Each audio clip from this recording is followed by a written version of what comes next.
Hey Raven. Hey Kaiju. Hey Ice Cold. I'm okay, I guess. Um kind of behind on news, so I kind of want to get caught up, but I also kind of don't. Hi Stargazer. How have you been, Raven? Hey Moxie, how are you? Mac and the kitties going doing? So the yeah, it's been wild lately. Too much to keep up with, sadly. Yeah, for real. Um, okay, so the kitties are doing well, for the most part. I mean, Tuffy's still waiting for her procedure on. It's a week from today, right? Yeah, on Friday, and I think I gotta shave some of Lyndon's hair off because it's like a daily thing now that he hacks up fur balls. Hey North.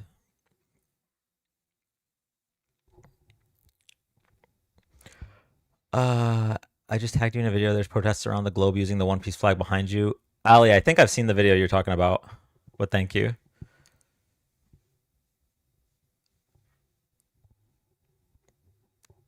Howdy ho, Mac. Hey Zach. Uh,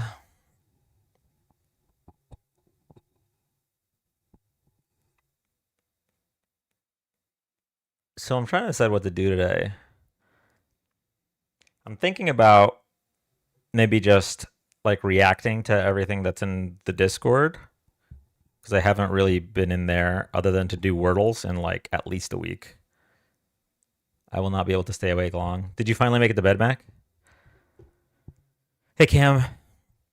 Newsday? Yeah, that's what it's looking like.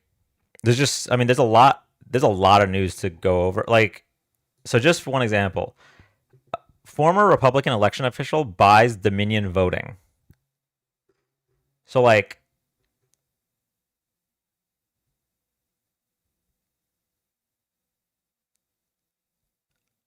people that were pushing the conspiracy theory about 2020 have now bought the voting machines. I feel like that's big news. Um, Also, please don't let our child die. Oh shit! Yeah. Okay. Let me feed my streak pets. You can feed the streak pets. I've been tapped out of politics. What's up with the Israel Hamas peace deal? That's another thing that we should go over. Um, yeah, I think we do a news day today so that we could do like a full politics day tomorrow. There's a lot of news. Okay, we're feeding streak pets. Then we'll make a background. Hey Dan and chat. Hope everyone is doing great. Hey Prince. I kind of wanted to make a video. Nobel Peace Prize reaction. I kind of want to make a video, but I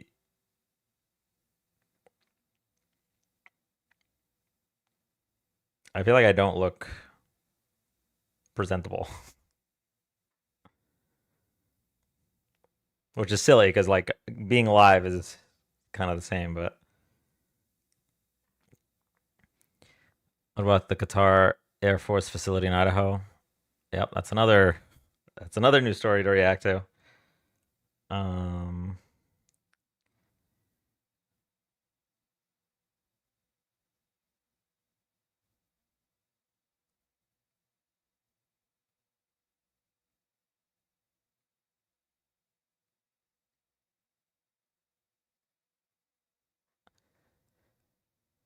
Today was a wild day for news. Yeah, it really it's a lot. Okay. All right. Let's get started here.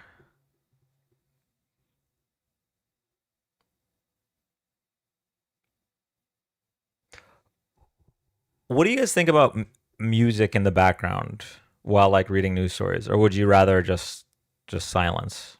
So I guess the problem with that is if somebody wants to watch the VOD on YouTube,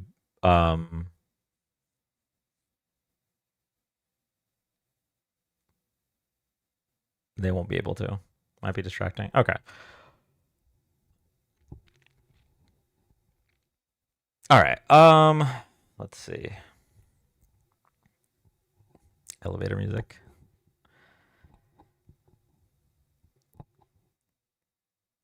Okay. I mean, we could always have this up. All right. Let me see what we got over here. What is this? We don't need this anymore.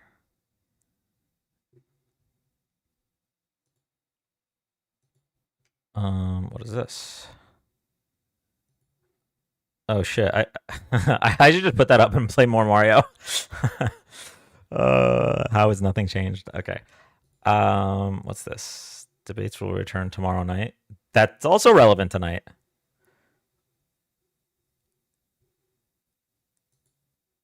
Okay, we can keep that up. Hey, Tic Tac.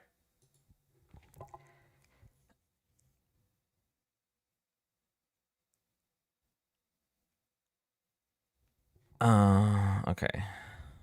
No. Okay.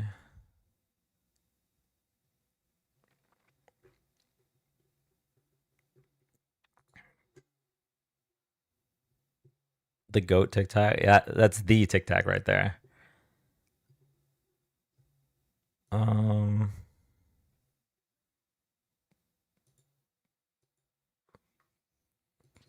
What's this one? Okay, so that one we don't need.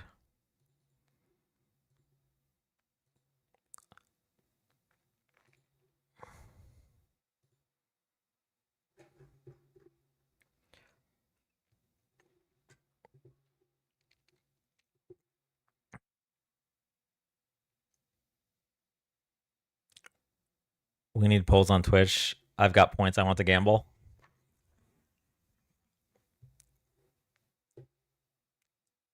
The plan for tonight is news, Dralu. I mean, I guess debates are probably going to come up, frankly. I could just take this down. We don't need this. We're just going to... Let me just make a background real quick.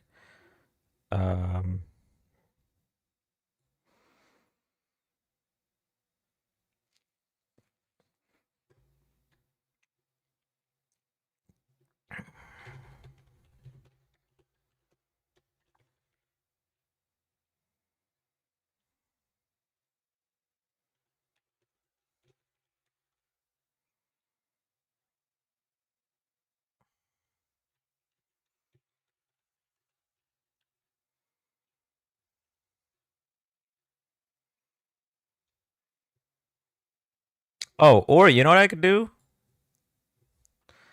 I can have... I can have like some of the standout stories, right? So like MAGA make Argentina great again? Question mark. Let me shrink that.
That's not how that's spelled. Um,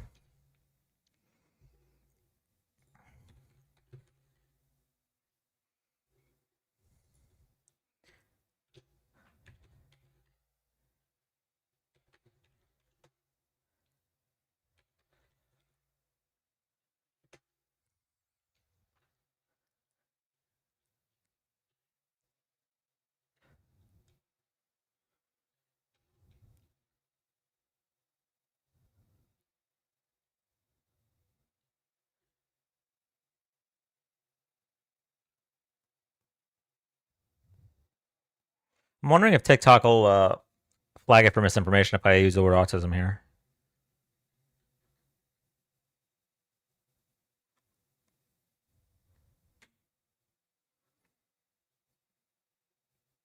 Um,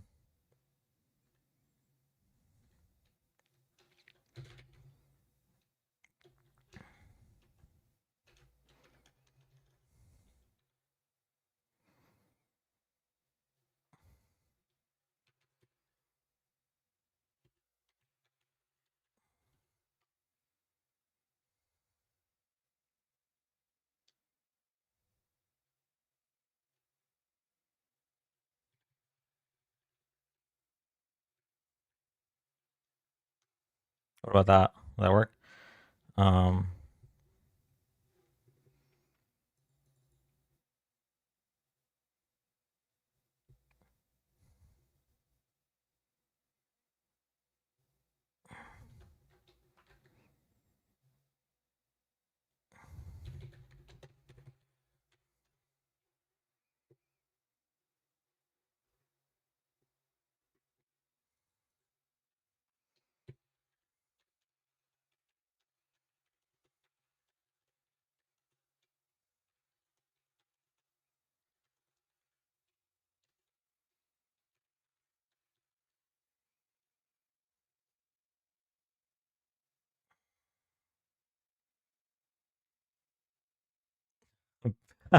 that's funny, Mac.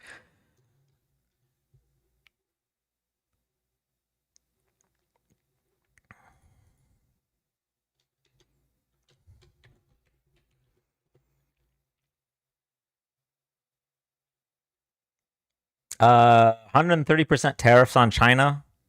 As you know, tariffs are paid by us.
All right, we can do one more.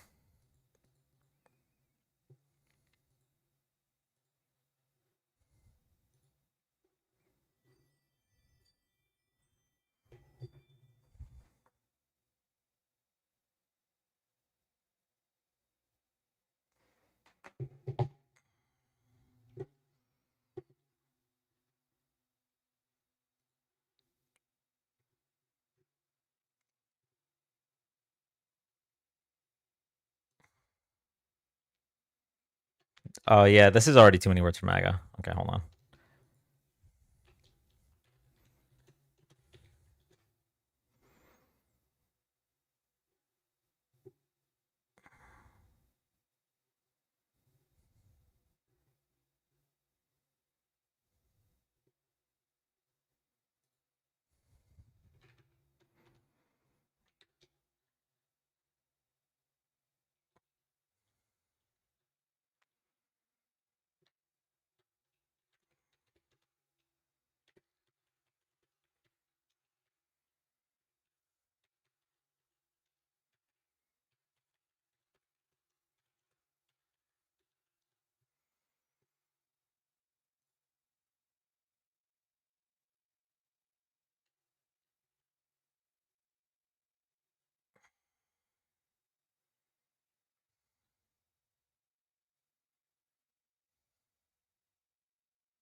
Hey, where my grandma at? What's up?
No bamboozling me into watching Sunshine gameplay.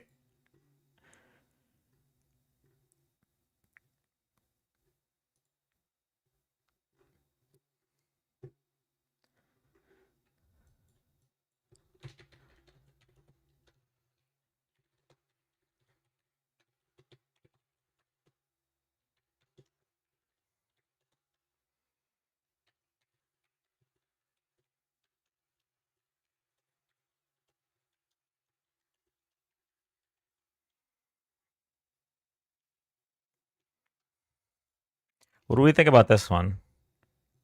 Look, this has got to rage bait some people for sure, right? It also kind of like throws it back in their face, right? Because like that's some shit that Trump actually said. He literally said, "I won the 2016 election if you only count the legal votes."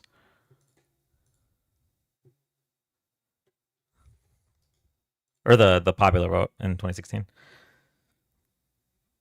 Um, Also in 2016, he said all negative polls are fake.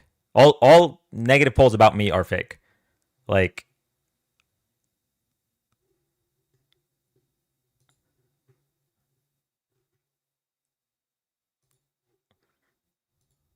I include that last one for the memes. Okay, I think we're good.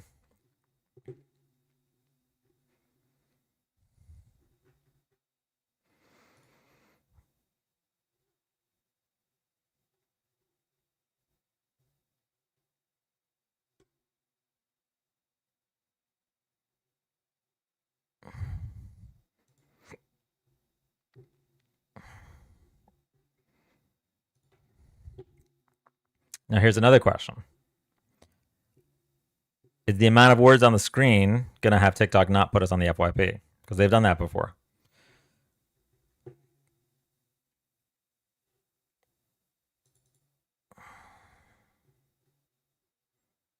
Well, only one way to find out. Well, maybe we don't even want to be on the FYP. It's scary over there. Okay. Let's get started.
Hold on, just gonna do something real quick on YouTube.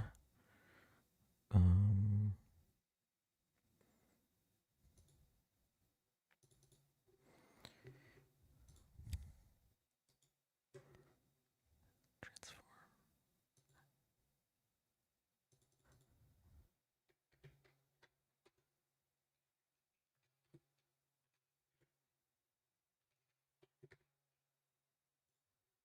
okay, that should look a little bit better now.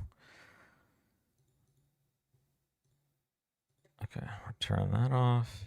Turning this off. Hey, Emmy.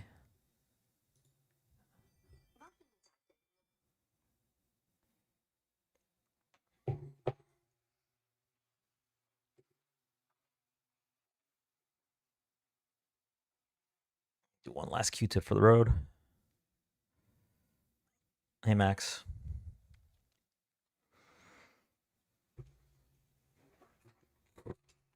Okay. I think we are good to go.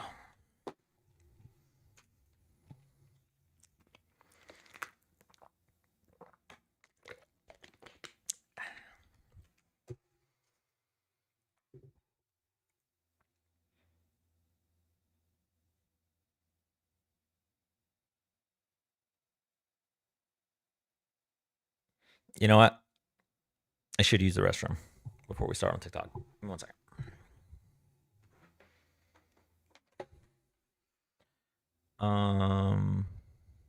Okay, that's technically a lie at the moment, but it'll be true later today, probably.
Do you want to sit in my lap?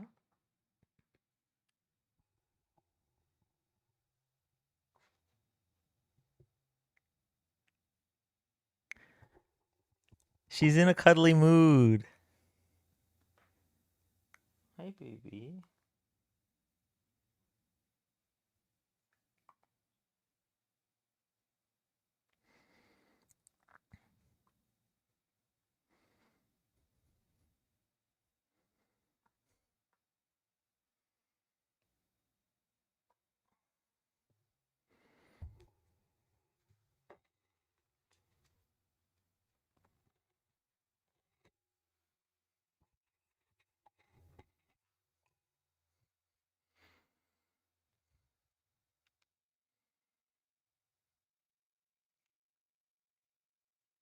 Well, you're being so cute.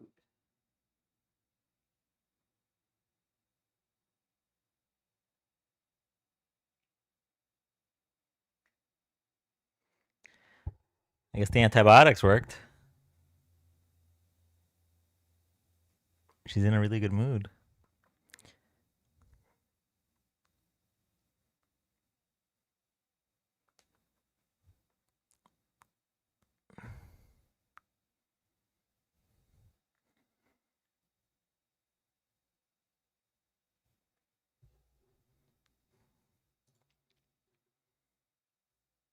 Oh, no.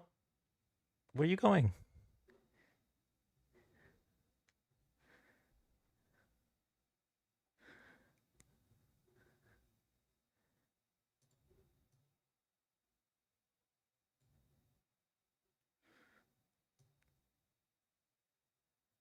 Hey, baby.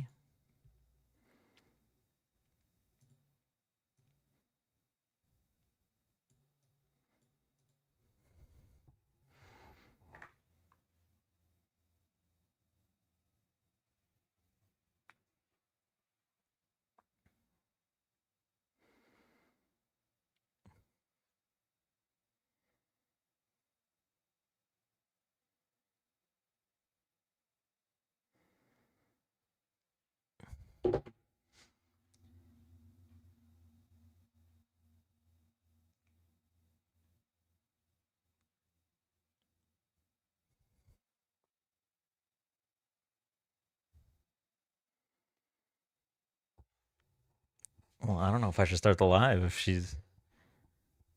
Come on.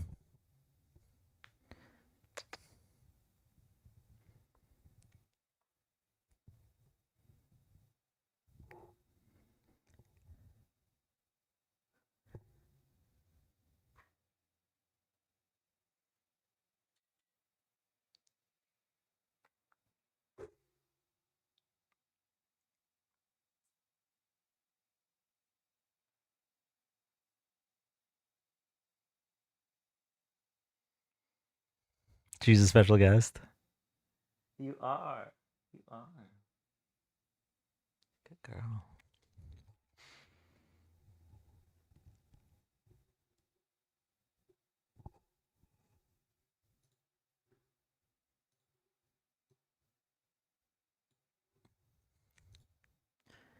Tuffy, you want to co-host today?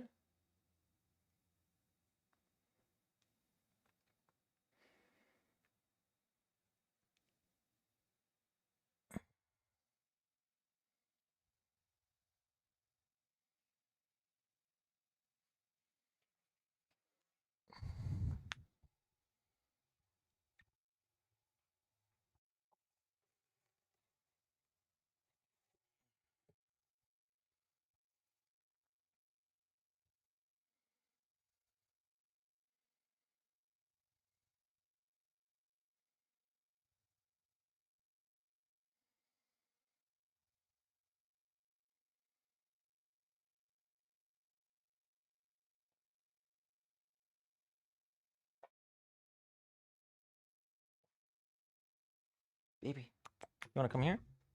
Tuffy.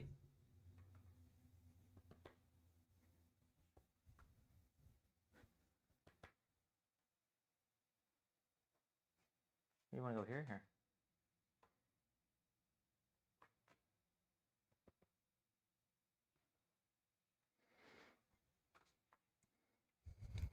Cute aggression.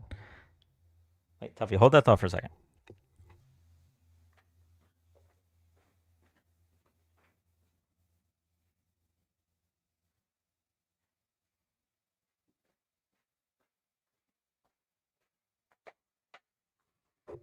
There we go.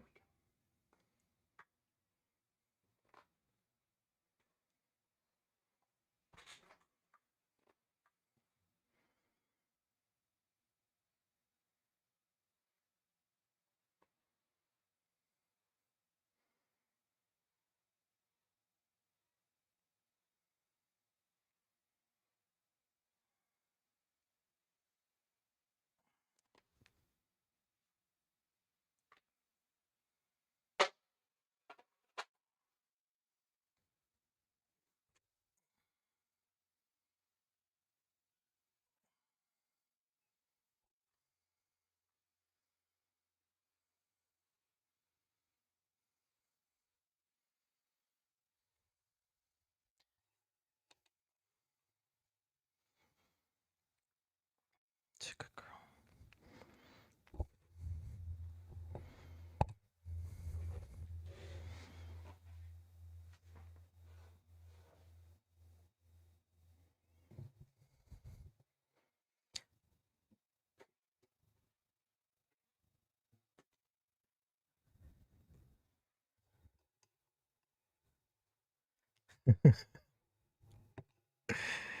You're so cute.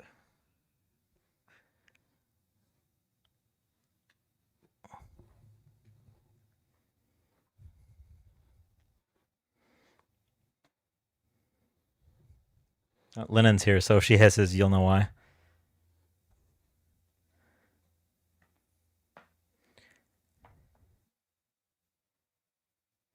Hey, baby. Should we just do the live like this? Maybe I should just start the live.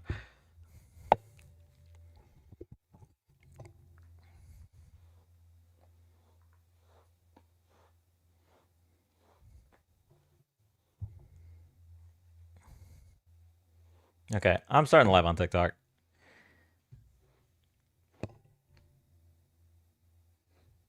Sorry. This is the whole live.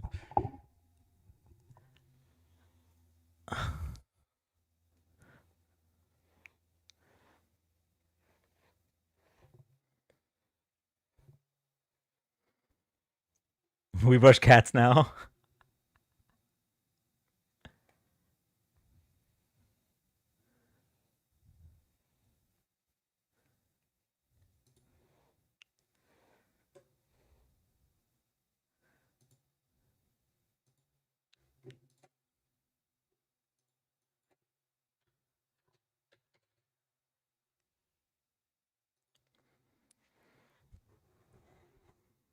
All right, we are officially live on TikTok.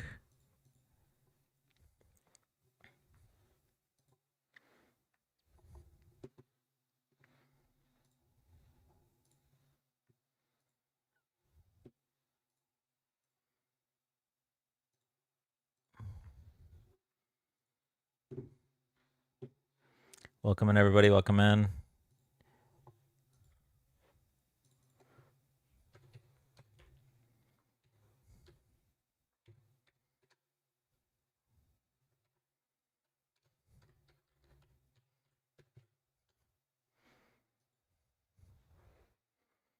Welcome in, everybody. Thank you for the Go Populars. Top likes? Hi, Dan. Hey, Top likers. Top likers. Is it not? Oh, there it is. Hello, Dan and Tuffy. Marco. Oh, Tuffy. It's not that kind of live. Kitty the cat. Now I see him.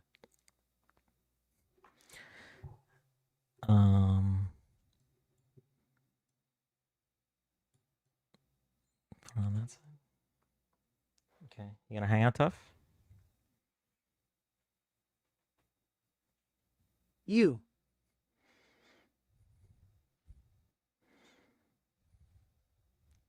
Angela. Nice to see you live. Hey, everybody. Okay, let me turn Angelo off. Angelo, rather. TTS. Okay. And then the sound effects are on. Did that not play? Nothing bad can happen. It can only good happen. Okay. Did they get rid of the gift that we had for smart people don't like me? Smart people don't like me. What gift was that? Because it's not showing up anymore.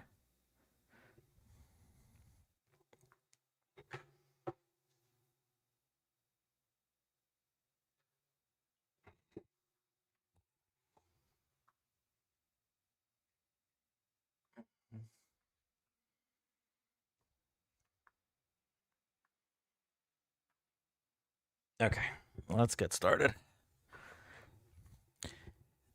Is there an Azerbaijan Albania gift? No, but I think we had an acetaminophen gift in the works. Hold on. Lizard. Nope, not that. I've been so out of the loop. What's the second prompt? RFK said that there are studies that connect autism with circumcision. So there's that.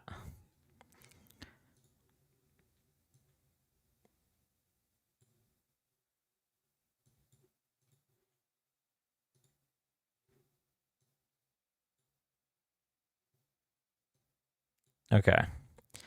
All right, we're going to catch up on some news today. If any child molesters want to debate us, if any MAGA wants to debate us, they're welcome to, I guess. It's just there's not really anything to debate anymore, right?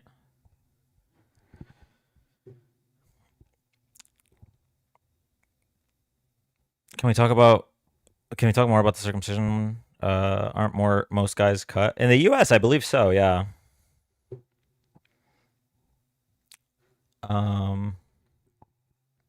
Okay, so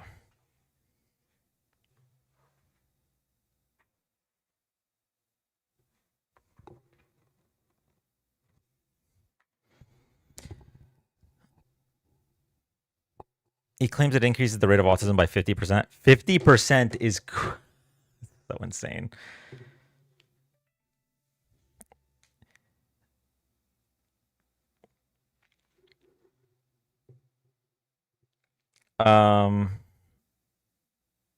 Okay.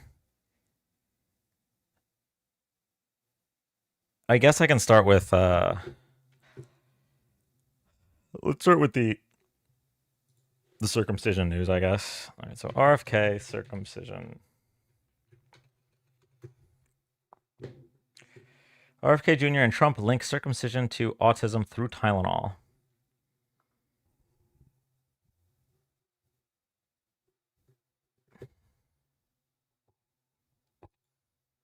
Obama. No, I put Obama there because I wanted to point out how differently MAGA would react if it was Obama. Because if they hadn't heard about the story and they read that, they would have, they can get baited into replying the real way they feel rather than the cult way they feel.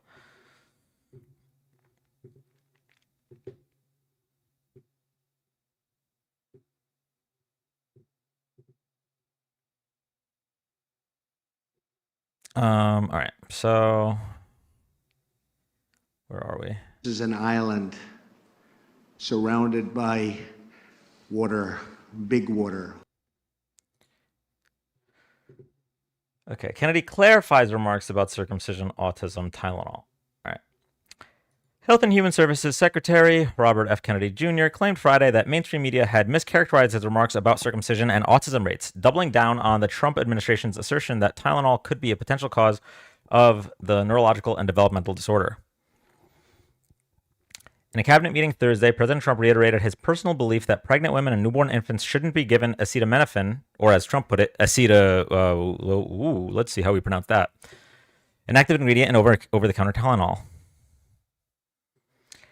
Adding on this, Kennedy said in the meeting, there's 2 studies that show children who are circumcised early have double the rate of autism. It's highly too likely because they're given Tylenol. Oh, none of this is positive, but all of it is stuff that we should be paying attention to.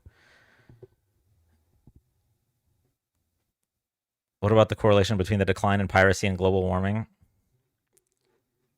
Epstein-Amenophen. Neither study says that, by the way. Following these remarks, numerous outlets reported headlines saying Kennedy had linked circumcisions to autism. The secretary accused news outlets like the New York Post and USA Today of having distorted his comments or reported them as misleading framing. As usual, the mainstream media attacks me for something I didn't say in order to distract from the truth of what I did say.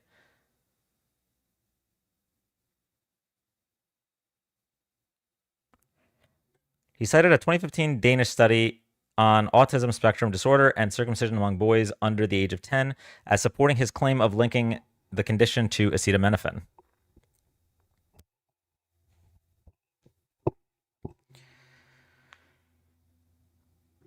Researchers in that study noted the hypothesis linking acetaminophen exposure in utero and early life to autism, but clarified that their study had no data regarding what pain relievers were used in the boys they included in their research.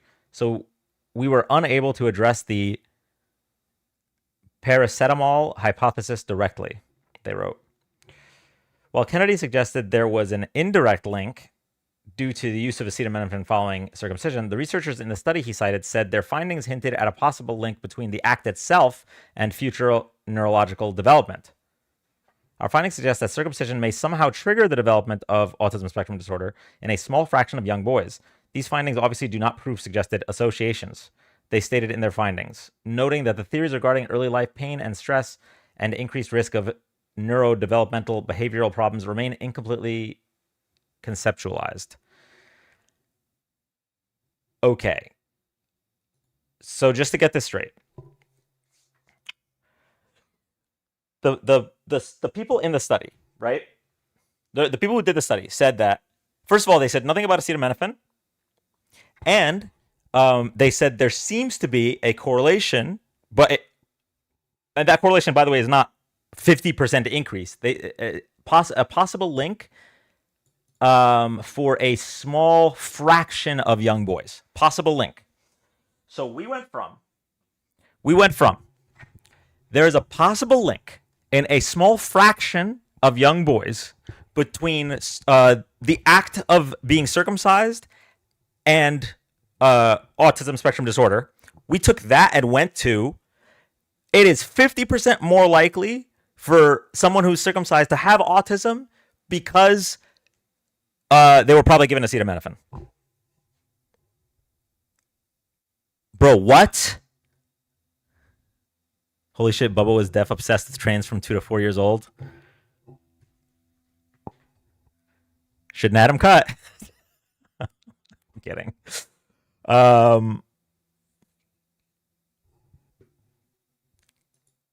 Okay, let's go to the next news story, I guess. Okay, make Argentina great again. So,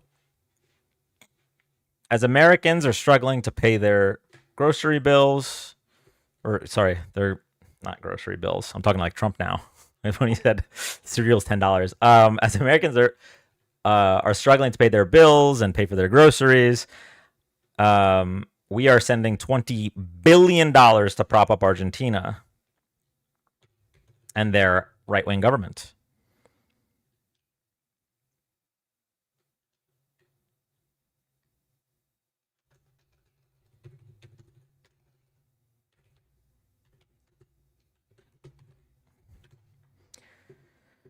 Groceries, it's a new word.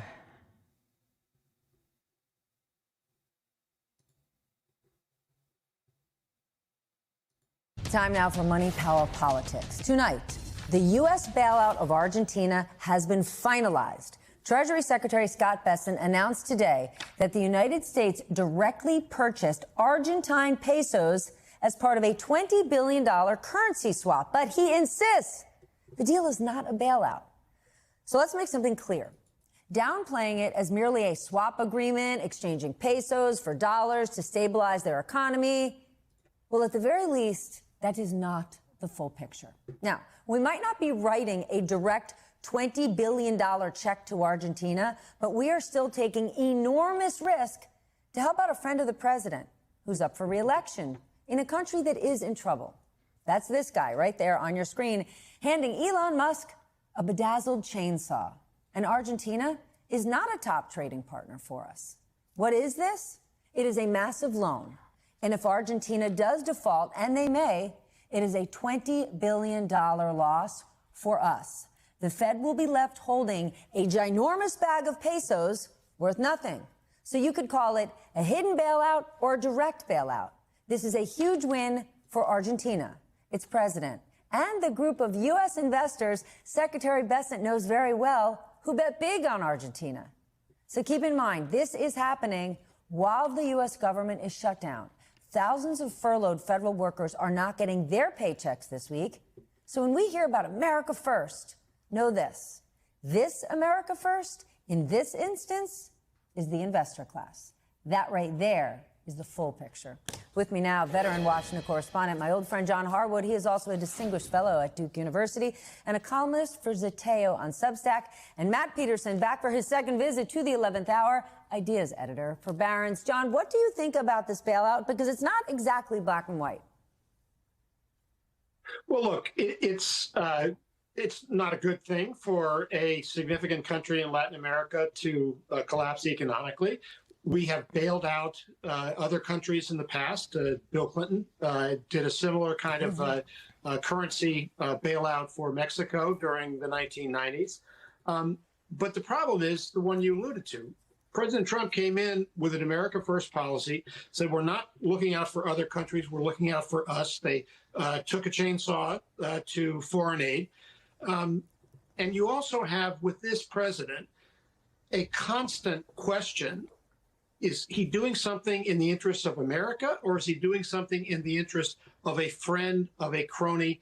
And then you layer on top of that Scott Bessent, who has hedge fund pals who have some exposure in Argentina, and you raise a lot of questions. And the final piece of the puzzle is the one you mentioned about Argentine farmers. They're the ones who are getting that Chinese money from purchasing soybeans. This is a really good point that we should talk about. So, China no longer purchasing soybeans from American farmers as retaliation for Trump's stupid tariff trade war.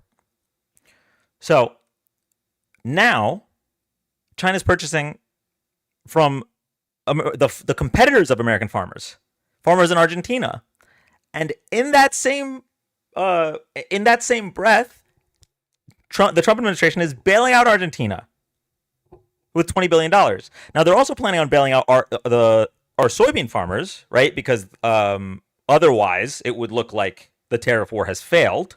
So U.S. taxpayer dollars are once again going to be spent. We already spent it on higher costs through the tariffs, and now we're going to spend it on bailing out whoever got extra fucked by the tariffs, right? We're all getting regular fucked. And then there's the soybean farmers getting extra fucked. When did Argentina even enter the chat? When they took in all of the Nazis that fled Germany and hid them. I figure that's what the Trump administration is planning this time, just in case things go awry, for the Fourth Reich. That might be a good escape plan. Make sure that they're on good terms with Argentina. But yeah. Our farmers are not getting. So it's probably not the highest profile story, so you don't know how many people are aware of it. But the more people are aware of it, I think the less they're going to like it. Well, you know what'll make it a high-profile story? Is if we cover it. What does this bailout mean for us? Well, it means we are now tied at the hip to Argentina, a country that has defaulted 9 times on its debt. We're now making them a loan. This is why people who run hedge funds, like Scott Bessent used to do, love to bet on Argentine debt, because there's lots and lots of money to be made, and there's lots of people out there trying to do it. And there's lots of money to be lost. Yeah. Can you just speak to John's point? How does this align with the mantra, with the game plan for this administration? Thank you, Sam. America First, America Alone. I mean, if you were one of the former USAID employees, how are you not looking at this and saying, what? Yeah, I think you're tearing your hair out if you're one of those folks. I think you're tearing your hair out if you're a soybean farmer in this country. Those folks learned today that they're not going to get any assistance from the U.S. government until the shutdown ends. So what's in it here, the Trump administration is pretty overt about this. They're helping out a political ally. So if you're a political supporter of the president, maybe this is great for you. But if you're here working in this country, you're just trying to save money, there's not a lot in it for you. John, this bailout is happening amid growing concerns about our own economy. The Wall Street Journal kind of broke it down today. Tariffs are up, debt has ballooned, and DOGE really didn't do much. The president promised to rebuild the economy. Is he anywhere close to that goal? No. He's taken the economy backwards. Deficits are up, as you mentioned. The economy is slowing, and we're in this potentially very difficult squeeze where the job market is deteriorating. And so you want to stimulate the economy to help with, say, Fed rate cuts to help people stay employed. But on the other hand, inflation has been driven up to some degree by the tariffs. And so stagflation is what comes out of that equation. So it's very difficult for the Fed to manage, very difficult for the Treasury to manage. And this is a president who has not put the economy first. He's put his idiosyncratic tariff policy in place, which has been very chaotic. And it's not a good picture for the United States. And one of the problems right now is that we're not getting economic data because of the government shutdown, because of the cloud that the president cast over the honesty of government data by sacking the head of the BLS. Okay, that's exactly what I want to talk about next, and I want to lay this out, because in normal times, we would be getting important numbers on inflation and employment next week, numbers that the Fed relies on. But the shutdown, of course, is throwing all of this into an economic data blackout. Now, the New York Times is reporting tonight that the BLS will still release CPI, Consumer Price Index, for September. But otherwise, we're flying blind, right? And again, the average person might be like, what do I need with the CPI? But the Fed certainly does. The Fed certainly does. That's right. So we might get a little bit more data out of the government, but we're not collecting new data. So as this economy keeps changing, as stuff happens like big international trade deals that we keep hearing about all the time, we're not learning how those are affecting us, right? We are not giving the Fed the data that it needs to. It wants to cut rates. The Fed is out there saying, basically, please give us the data. Let us We're going to give you what you want. Just give us the data. Exactly. And they're not going to get it. That's absolutely right. And particularly things like inflation are really, really hard to know what's going on big picture in the economy if you don't have, civil servants out there trying to parse through this for us. I want to share a bit. And JP Morgan CEO. Yes, John? I was going to say, we do have some private sector sources of data, but they're not always as accurate as the government data. Last week, we got figures from ADP showing a loss of private sector jobs, 32,000. Often ADP is off when we get the subsequent numbers from the Labor Department, and we don't know. We are flying blind to some degree. Jamie Dimon today warned about these economic risks ahead and how the market might be ignoring it, underpricing it. Watch this. I am far more worried about that than others. So if you said, I'm talking about probabilities, I would give it a higher probability than I think is probably priced in the market and by others. No. So if the market's pricing in 10%, I would say it's more like 30. And I'm not saying one-third chance of a correction. Yeah, and I'm not saying next year. Because the timing of these things is almost impossible to figure out. So it could be what, 6 months? Could be a year? Could be 6 months. Could be 2 years. The amount of uncertainty, and I put geopolitics in that category, fiscal spend in that category, politics in that category, the remilitarization of the world in that category. All these things cause a lot of issues that we don't know how they're going to sort out. So I say the level of uncertainty should be higher in most people's minds than what I call normal.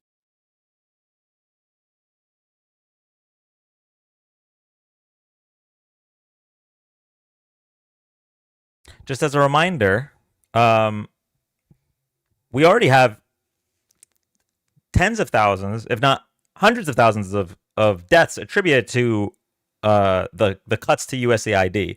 The cuts to USAID at the highest estimate would have been 60 billion. And we just spent 20 billion on one country because the head of that country is a Trump supporter. So, this is from October 6th, 4 days ago. The fallout from the dismantling of USAID continues. When the Trump administration abruptly froze billions of dollars in foreign aid and began dismantling the U.S. Agency for International Development, the headlines focused on geopolitical strategy, but far less visible, with thousands of livelihoods and vital public health systems left vulnerable, not only abroad, but within the United States.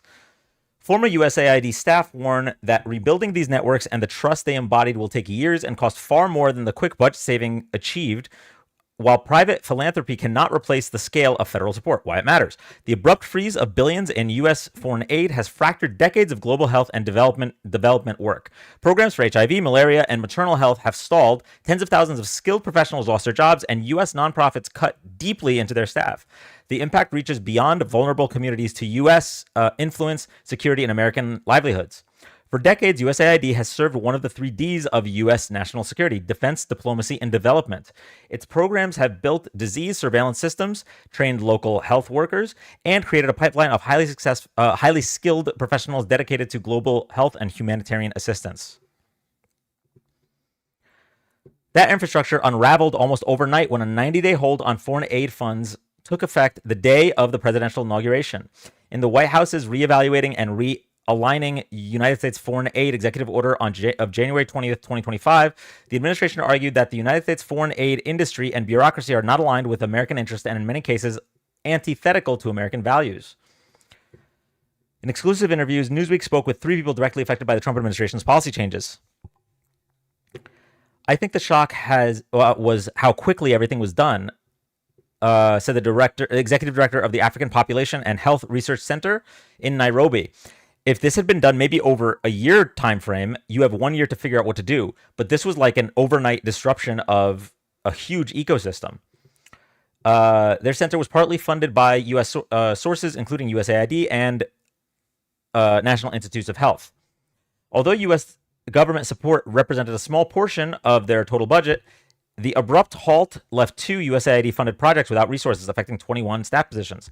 When we budget, we know that this year we have X amount of money, she explained. If you remove part of my budget just like that overnight, I have to figure out what to do with 21 people. We had to scrap almost everything that was to do with the staff development, staff growth, staff training. In Kenya, employment law complicates rapid layoffs, creating legal and financial exposure for organizations. APHRC reassigned people to unrelated projects, drew on limited, unrestricted funds, and canceled professional development to preserve jobs. Many other groups were less insulated. For organizations who relied maybe 70 or 80% on USAID, it was devastating.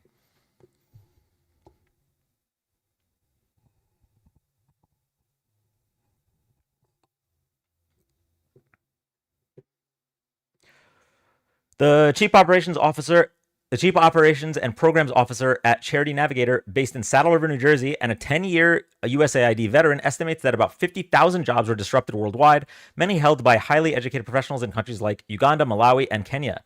These were the most educated people who went to Oxford or the best universities, came back to their country, were working, running programs, and then poof, overnight they didn't have a livelihood or income. The loss reaches beyond immediate employment. It takes infrastructure to start an organization and keep it going, and all that infrastructure has collapsed. You can't turn this back on overnight. US-based nonprofits were hit hard as well. Many of them only had 3 or 4 months of cash on hand. So immediately all the amazing programs that they were doing on the ground were gone. As a reminder, all of these funds were appropriated by Congress, as is Congress's right by the Constitution. So the executive order on January 20th was unconstitutional. But by the time it goes through the courts, a lot of this damage is already done. Thank you. Thank you for the follows, everybody. If you're here for the first time, thank you so much for joining. We're live Friday, Saturday, and Sunday night doing political debates, political discussions, and fact checks. So if you like this content, drop a follow, tap the screen. Thank you all so much. One other thing I'm going to bring up. So this is talking about like the collapse of the infrastructure and how a lot of these organizations were being forced to deal with the rapid changes in funds in regards to their employment. Now we're going to talk about the death toll. I'll pull that up in 1 second.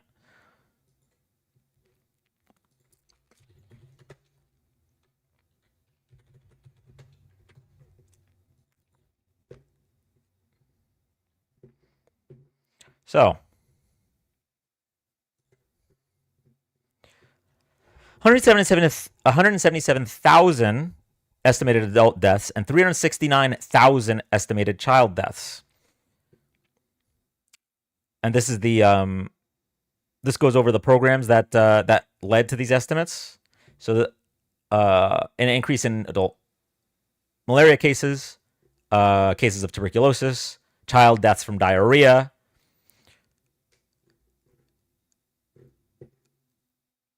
All of this is bad on its own, but when you then take that money and just give it to the far right Argentinian government so that their peso doesn't collapse, it really seems like a slap in the face.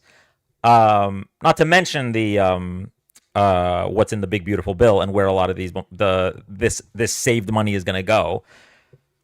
But anyway, so come on, man. What else we got? Thank you, Sim. Come on, man. What's next here? Trump announces new tax on U.S. citizens. Ah, yes.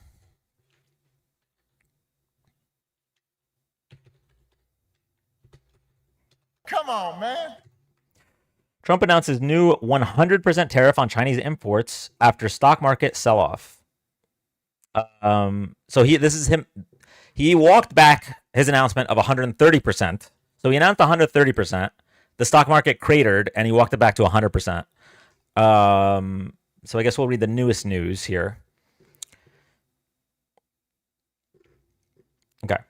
President Donald Trump announced Friday he would implement new 100% tariffs on imports from China starting next month in response to what he called aggressive moves by China regarding export controls. Thank you, Sweet Pea. Thank you, Sam. In a social media post, Trump said the new tariffs would take effect November 1st. Trump said the move comes in response to China's extraordinarily aggressive position on trade related to export controls.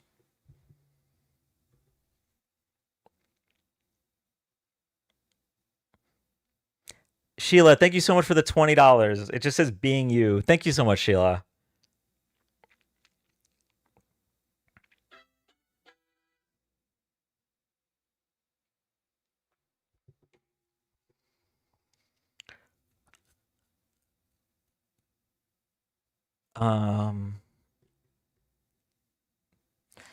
It has just been learned that China has taken an extraordinarily aggressive position on trade in setting. Oh, they're putting random capitalizations because they're quoting Trump's Truth Social post. I was like, why is trade capitalized?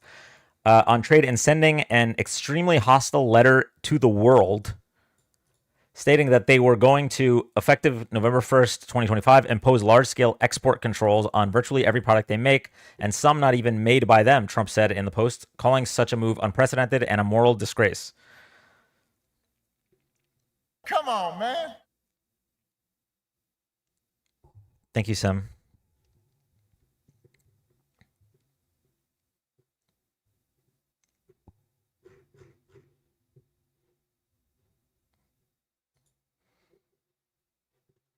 Tariffs on Chinese imports into the U.S. currently stand at 30%, down from the high point of 145% earlier this year. Also,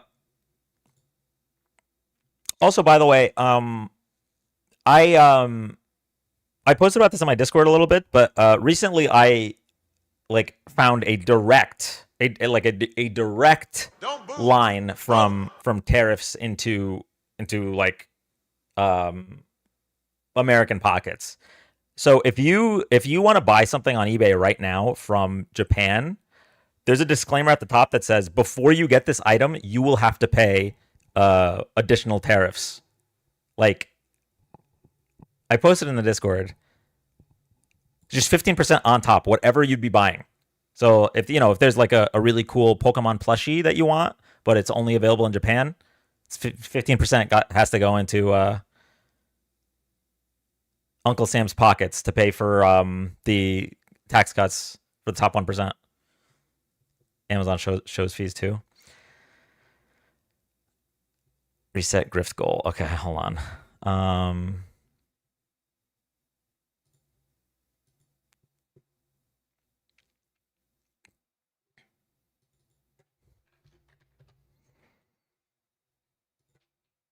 Tired of being tariffed. Yeah, me too. And that's something.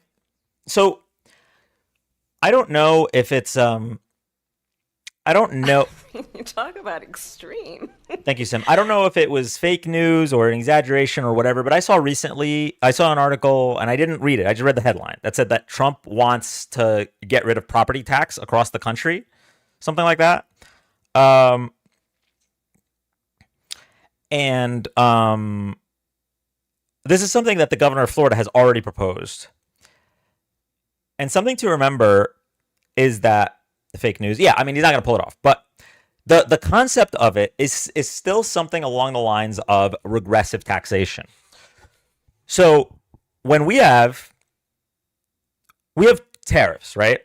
Tariffs are essentially going to be a consumption tax, because when you buy something, if that the price of that thing has risen because of tariffs, you're now taking the hit, right? And most working class Americans or middle class Americans spend a larger portion, all working class Americans and middle class Americans spend a larger portion of their income on consumption than the top 1%. So when you cut income taxes of everybody, but increase tariffs for everybody, what you're doing is you're taking the burden of taxation. Hold on, let me move this. You're taking the burden of taxation from the top 1% and spreading it more to the bottom 99%, or more appropriately, the bottom 90%. Now, the same would apply for getting rid of property taxes. Now, there are plenty of middle class people that own houses, of course. But if you get rid of property taxes, that money is going to have to come from somewhere. So getting rid of property taxes and then adding like a value added tax to cover it, or like a sales tax to cover it, is again spreading the wealth. It's spreading the tax burden from the richer people in the country to the poorer people in the country. It makes it so that there's a bias in the way people are being taxed. If somebody makes $10,000 a year, they're spending a massive majority of their income, period. Like, they're just spending it. And so if all the taxes are on spending, like when you have tariffs, or if you have a value-added tax, which is something that was floated, I think, by Ron DeSantis in this getting rid of property tax idea, then what happens is poor people and middle-class people are paying a bigger portion of their livelihoods to taxes than the top 1%. Now, that's already happening, but they want more. They want more. They want more. So what I'm trying to say is don't be tricked by like proposals for getting rid of property taxes if they're then coupled with sales taxes or some other way to raise revenue to make up for it.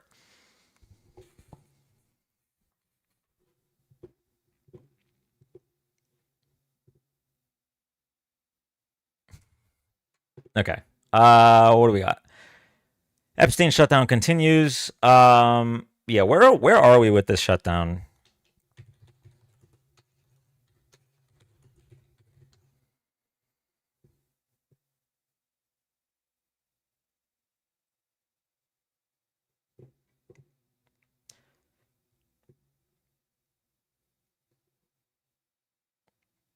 Thousands of federal workers face layoffs.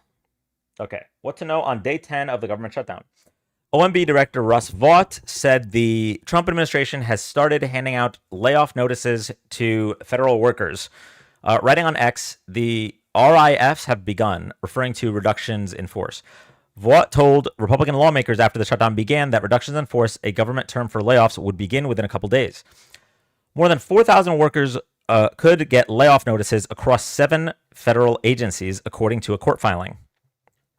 Burbank Airport had no air traffic control this week. Did they just have no flights then? That's crazy.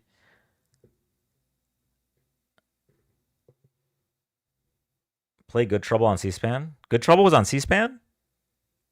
Who reported that 19% approval rating? Oh, I just made it up. I figured if they could just lie, why not? Just throw a lie in there. You talk about extreme. Thank you, swearing. Like, if they could just lie with impunity for 10 years, I can throw one lie in there, right? One little rage bait lie.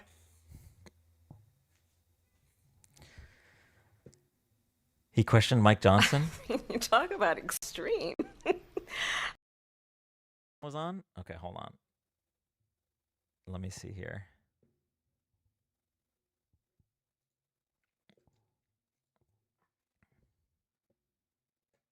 Okay. Good trouble. Mike Johnson? Is this going to be on YouTube or?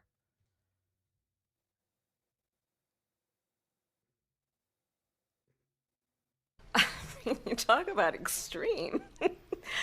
Thank you, Queen. Thank you, Sim. Wait, you guys are doing the goals too quickly, I think. Midas Touch has it up. On their YouTube? Good Trouble C-SPAN.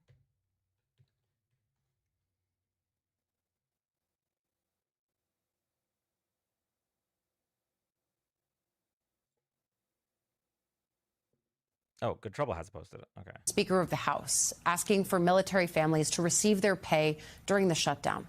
The woman told the speaker she's a military spouse with 2 medically fragile children and that her family lives paycheck to paycheck. And as a Republican, I'm very disappointed in my party, and I'm very disappointed in you because you do have the power to call the House back. You did that, or you refused to do that just for a show. I am begging you to pass this legislation. My kids could die. We don't have the credit because of the medical bills that I have to pay regularly. You could stop this, and you could be the one that could say military is getting paid.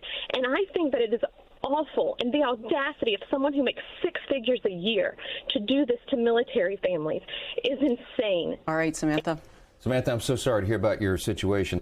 The Democrats are the ones that are preventing you from getting a check. If we did a vote on the floor to pay troops, it's not a lawmaking exercise because Chuck Schumer is going to hold that up in the Senate. He is demonstrating by voting now 6 times to keep the government closed that he does not want the troops to be paid. And you should listen to his comments last night, as reported this morning. He is in. Thank you, James.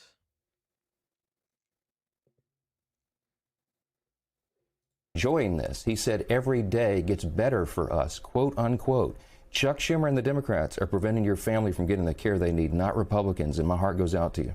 And just so you know, Politico is reporting that House Democrats are preparing a letter to you, Speaker Johnson, urging a vote on troop pay. You know why they are? Because they all voted on the record 3 weeks ago to stop pay for the troops. They're desperate to try to get on record, but that would be a show vote for Democrats. They do not care about it. They demonstrated that with their votes. Look at what they do and how they vote, not what they say.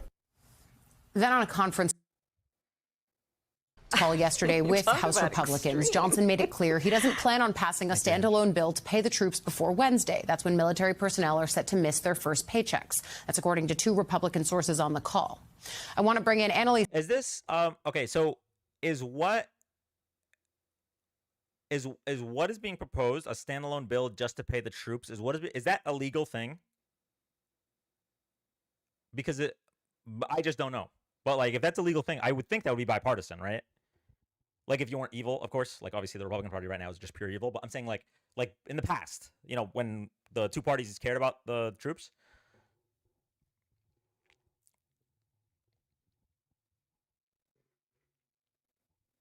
ICE better not be getting paid if they aren't going to pay the literal troops. Keller, she's a former communications director for Republican Senator Cory Gardner, and also with us, former Democratic Congressman Max Rose of New York. Thank you both for being here to break down the week.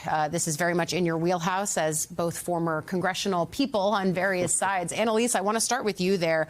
I think this is the thing that has been so shocking to me about this shutdown is that pain doesn't feel like a motivator at this point. Like, it was heartbreaking to listen to the speaker hear that. I know from Democrats that they are hearing the same kind of things at home where people are saying, I don't actually care about the politics. I would just like the government to function the way that I need it to and not have to think about you guys. But why does this one feel so different? Yeah, it does feel different. There doesn't feel to be a lot of pain yet. I think next week things are going to start to shift, but I'm not confident that anything is really going to change. One of those reasons is because we have shut down the government over the last, Okay. did someone send the Good Trouble thing, or should I just go to his TikTok?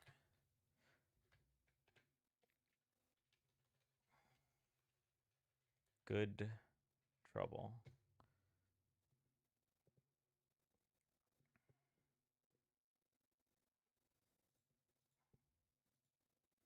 And hearing you say that everyone is smiling. I'm beating him awfully badly.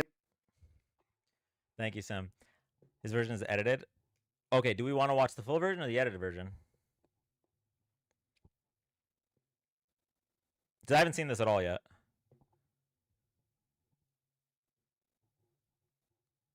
Full? Okay. I will wait to receive the full version. In the meantime, if you're here for the first time, thank you so much for joining. We're live Friday, Saturday, and Sunday nights doing political debates, political discussions, and fact checks. So if you like this content, drop a follow, tap the screen. If you are interested in watching on other platforms, just in case the sale of TikTok's algorithm to the US becomes a free speech situation, make sure to follow on YouTube and on Twitch at the same Dan Malik Politics. Thank you, thank you, thank you.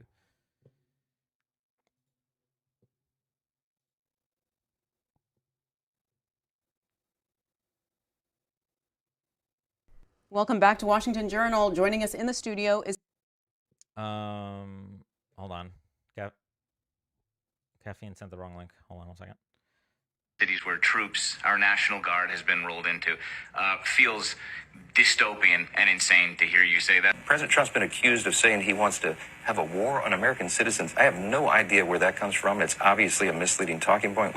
No idea? Not even a hint? Not even a... Okay. The president did say in that speech to military leaders that he wanted to use cities as training grounds for the U.S. military. Of course, National Guard troops, they drill once a month so they can be trained. Put them in the cities where it's a win-win-win. I've talked to the National Guard troops in D.C. They're enjoying what they're doing. They're walking around smiling. Everybody's smiling here. The sun is shining again. Greatest nation in the history of the world, with the most beautiful capital city. I just want to start by saying, hearing you say that everyone is smiling in the cities where troops, our National Guard, has been rolled into, feels dystopian and insane to hear you say that, watching the response to this. But that's not actually my question. My question, I just needed to say that while hearing you talk about this. My question is, if Republicans and Democrats can agree to a 1-year extension to the ACA subsidies, removing this sort of talking point of illegal immigrants draining our resources as you sit here and lie about this, would you support that bill and bring it to a vote on the House floor? This is a big question that I have for you. Thank you. Well, not lying. I'm telling you the truth, and you can go look at all the documents yourself. Don't look at Republican paperwork. Look at the Congressional Budget Office. Whether or not the subsidies could be extended for a year, Hakeem Jeffries came out yesterday and said that is a non-starter. You have to ask him why he said that. I'm not sure. But he and I both know that we have a lot of work to do within our respective caucuses to build consensus around that. Those subsidies are propping up insurance companies, and it is driving premiums up higher. It is not solving the problem. You think about this. When the government subsidizes something, it means it's not working. The EV mandates, the electric vehicle mandates, the reason the government said we'll pay you $7,500 if you buy an electric vehicle is because nobody was buying electric vehicles. And even when they did the subsidy, it didn't work. I think I have to address this before everything else because it speaks to the defendant's character. EV tax credits absolutely boosted sales. I don't know why you would fucking sit here and lie about that. That was also not why. It's to incentivize people to buy cars that are better for the environment, and that absolutely worked. So you lied about that. You lie as a default for some reason. You said that these subsidies prop up health insurance companies, when in reality, the expiration of these subsidies are going to cost your constituents, millions of Americans, to lose their coverage because they can't afford it, because rates are going to double and triple in some instances. Don't believe me? Here's Raphael Warnock. So, folks, this is what the current fight is all about. This family of 4 in Chatham County paid $559.69 per month for the lowest cost option. Because of Republicans' cuts to health care last summer, the same family will have to pay $2,131.65 for the lowest cost option. The way that Speaker Johnson can just breathlessly lie to people would be impressive if it wasn't so diabolically villainous. We see you. unfortunately. And hearing you say that everyone is smiling in So he did. So Johnson was like replying, like he wasn't able to reply back, I'm guessing.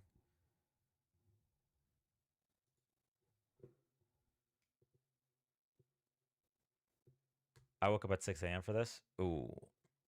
Hold up. No, he didn't get to reply back, just one comment.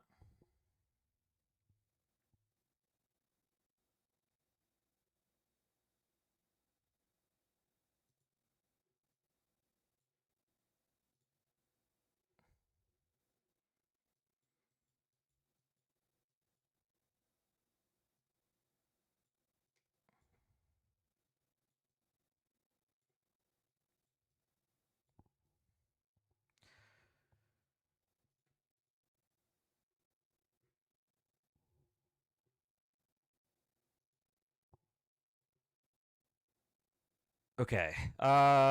What's next? His question was good though. It was good. It was baffling how Johnson just gaslit us with his whole entire response. Yeah, I mean, that's kind of all Johnson does.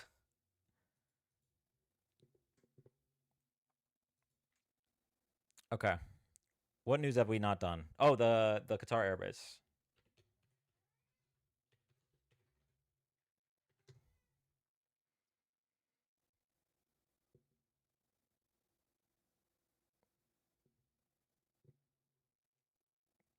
U.S. announces it will allow Qatar to build an Air Force facility in Idaho. Okay. I don't want to pretend like I'm an expert on foreign air bases in the United States.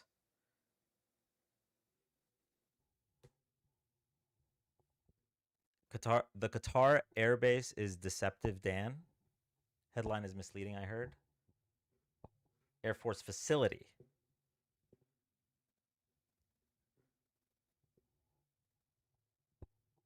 He backtracked on it already?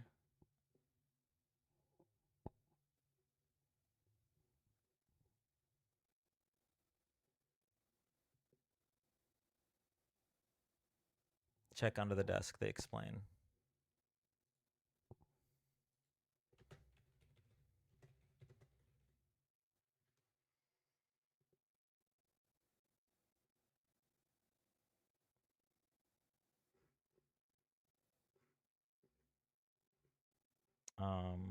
I don't know if Google is hiding under the desk from me, but I don't see what you're talking about. This is part of the original F-15 deal. It's a training facility.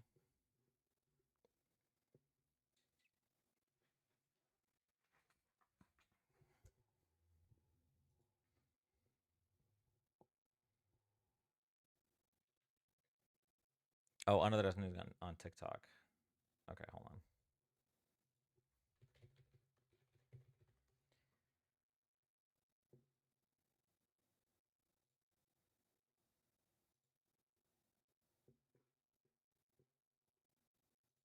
Facts matter. Qatar is not building an Air Force base in Idaho. And in fact, if you listen to what Pete Hegseth said, he also never said base. He said, we have approved a facility for the Qatari Air Force to train. The letter of acceptance to build a Qatari Emiri Air Force facility at the Mountain Home Air Base in Idaho. The location will be host a contingent of Qatari F-15s and pilots to enhance our combined training, increase lethality, interoperability. Is just another example of our partnership. Back in 2017, during Trump's first administration, he made a deal with Qatar that allowed them to purchase a bunch of F-15s. We also said at that time that we would train them on how to fly these F-15s. In exchange for that, they would become a friendly partner to the United States. In 2021, when the United States forcibly removed all of the forces remaining from Afghanistan, Qatar proved that they were a reliable partner by allowing us to evacuate people to Qatar. They took in our evacuees and refugees and helped with the transition of American troops out of Afghanistan back to the United States. In January of 2022, President Biden designated Qatar as a major non-NATO ally, which was a massive move signaling a deepening of the military relationship between the United States and Qatar. Also during the Biden administration, Qatar started purchasing cargo airplanes from the United States in a deal that they did with Boeing, which President Biden praised for bringing back U.S. manufacturing jobs. Military stuff moves slow. What happened today was the sort of finalization to say, yes, we're going to build a facility for Qatari Air Force pilots and their families to come and train in Idaho, just like we did for Singapore. We had the exact same deal with Singapore. Qatar is not getting a military base on American soil. They're getting bunks. They're getting some recreational facilities and classrooms. All of that is controlled by the U.S. military. And we build them their own facilities because the Qataris will not have access to the main house. This is a publicly available map of the mountain base in Idaho, okay? All of this is for Americans only. Well, but why can't we just go to Qatar and train them? Because the experts don't want to, okay? Part of the perk of being one of these trainers is the fact that you get to live on American soil. You have stability. So they make them come here, they put them in a shitty little facility while they're learning, and then they send them away. That's why. And Qatar did give us an Air Force base over there, okay? 10,000 U.S. troops are housed in Qatar right now. We run our own facility there. They will not have their own facility here. I'm not saying that Qatar is not trying to play Trump for extra favors. I'm just saying that if you are hysterical over the idea that Qatar is getting a base in America, they're not. Facts matter. Qatar. All right. We could take one thing off of the "this has been a wild news day" list.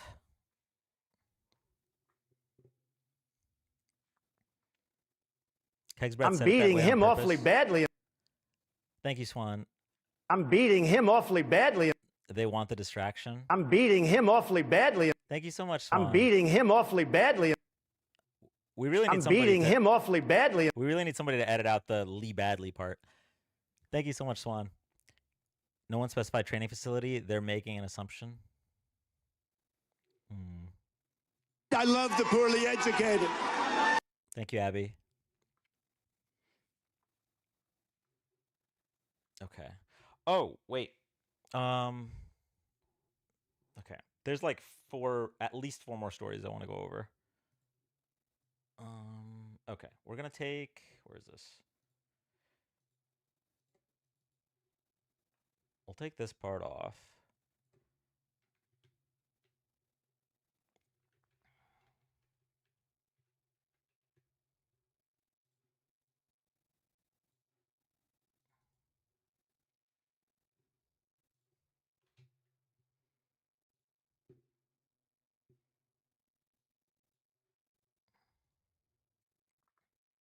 How was your week, Dan? It was okay.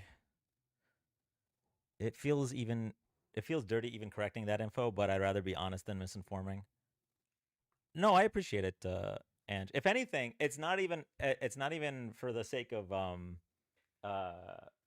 for the sake of being correct. It's more just a relief. Damn, I just to be enraged about. Okay.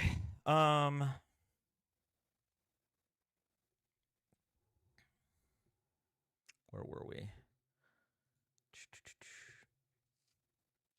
Dan, your mic is not micaling. Oh, test.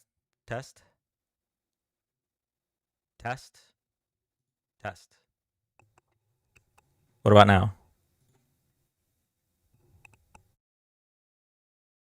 Test. It's microwaving? Okay, now but scratching and cut before? It's probably because of Tuffy's tail. Oh, okay. So, quick update on the allergy shots.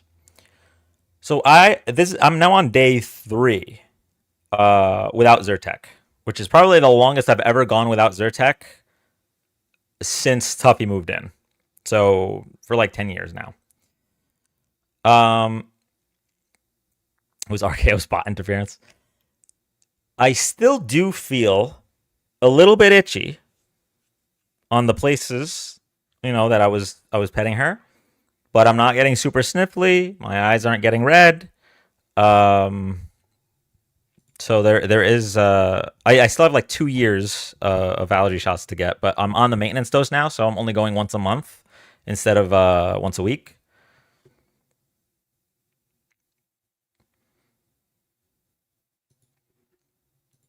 Okay. We're gonna cover a few more news stories here in just a moment.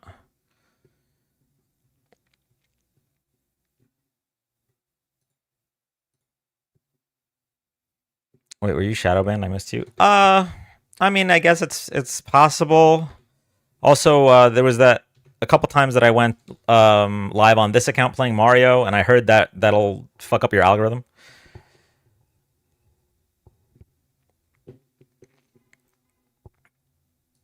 Okay.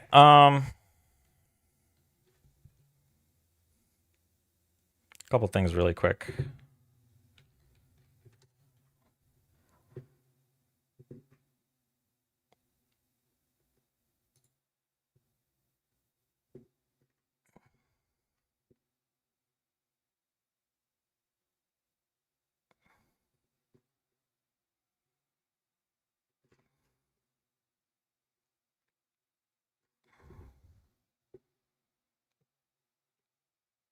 Hi everyone, my name is Ariel and I am in front of the ICE detention facility in Chicago, Illinois. If you are seeing this video, that means that I have broken through the algorithm. There's a massive protest happening because there is an unlawful occupation of the National Guard, the Texas National Guard, at this facility. If you are seeing this video, please make sure that you like, share, and repost this video so that other people can see what is happening as. So the Texas National Guard is in Chicago?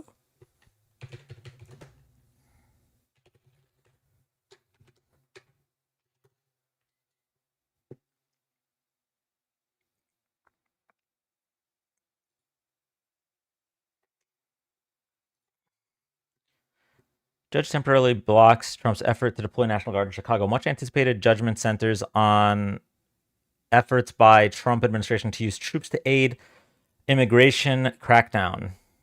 A judge has temporarily blocked the Trump administration from federalizing or deploying the National Guard in Illinois after Trump ordered hundreds of troops to Chicago to help with the immigration enforcement and to battle what the White House says are high crime rates in the city.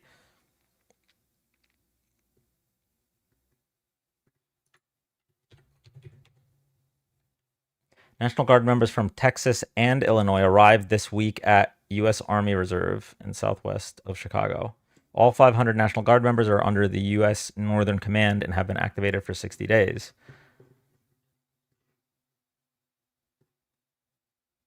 Abbott sent them, but not sure if the judge has blocked it. Also, not like hypocrisy matters to these people. Sorry, I didn't realize how large that was. Not like hypocrisy matters to these people, but I'm pretty sure Kristi Noem in the last administration said that Biden was trying to militarize the National Guard and that it was an attack on our nation or something like that. So, judge blocked it today, but they're still here. Oh, against the court order.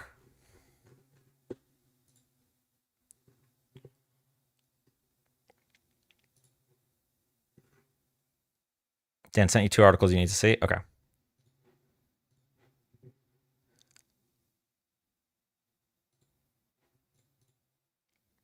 They're here, but they can't do anything now. Oh, I see. Okay. WGN staffer detained, later released by Border Patrol agents in Lincoln Square. The woman was recording agents as they detained a man when they took her into custody, handcuffing her and putting her in a van. According to witnesses and video, the agents drove into another car while driving away. Federal agents detained a woman who works for the news agency WGN on Friday morning as she attempted to document them detaining a Latino man, witnesses said. It is unclear if the woman was working for WGN when she was detained. In a video a witness recorded of the incident, the woman identified herself as Debbie Brockman and said she works for WGN. Brockman is a full-time video editor and producer for the station. Earlier today, a WGN TV Creative Services employee was detained by ICE. She has since been released and no charges were filed against her. The company said in a statement, out of respect for her privacy, we will have no further statements about this incident. The clip pissed me off. Oh. Let me see if I can get the clip here.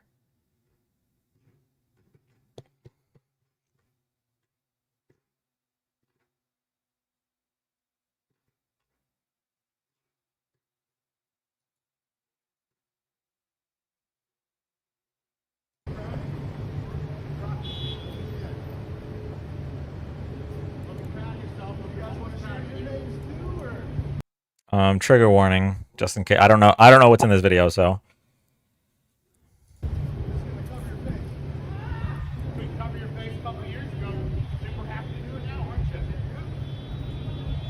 Do you guys even have a fucking warrant? Sir, what's your name? In the back, what's your name? Say that one more time. Identify yourself. What's your name? ¿Qué nombre? ¿Cómo se llama? Fascist. Fucking piece of shit fascist. That's what you vote all three you are. Be proud of yourself.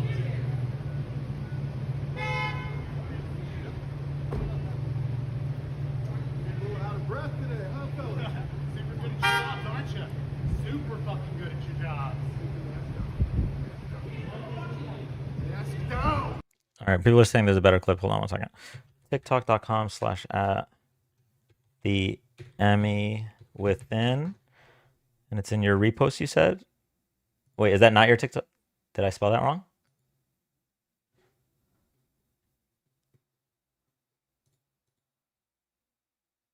The Emmy from within. Sorry.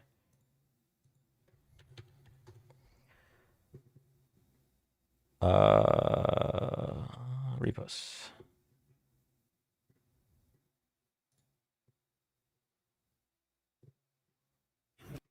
Please stop what you're doing and watch this. What's your name? Debbie Brockman, I work for WGN. Let them know. I got you. Yep. Debbie Browning?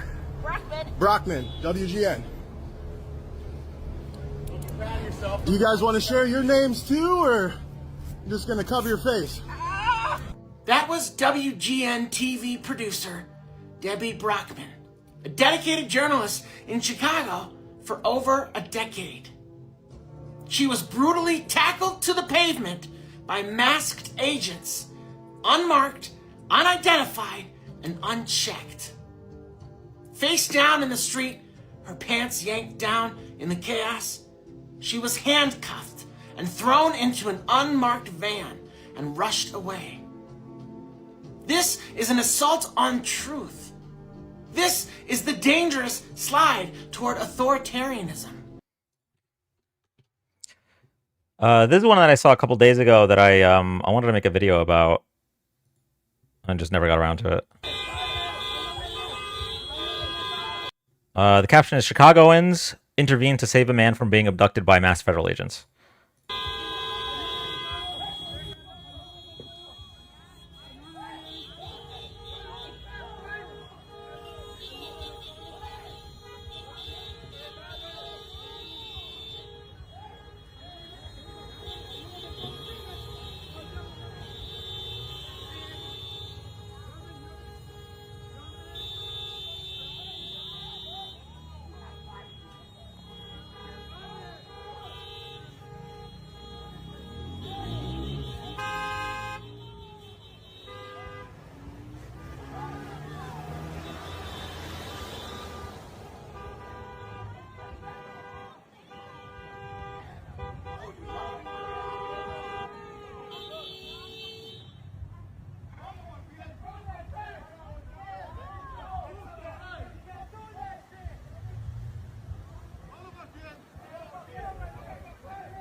Let him go!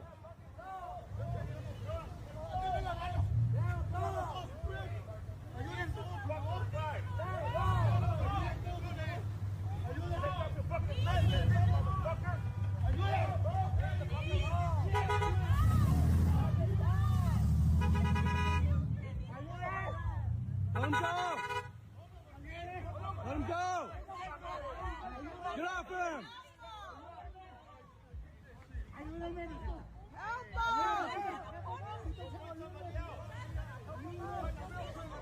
Ayúdame, quítalo. Ayúdame, por favor. Oh, está amarrando los huevos.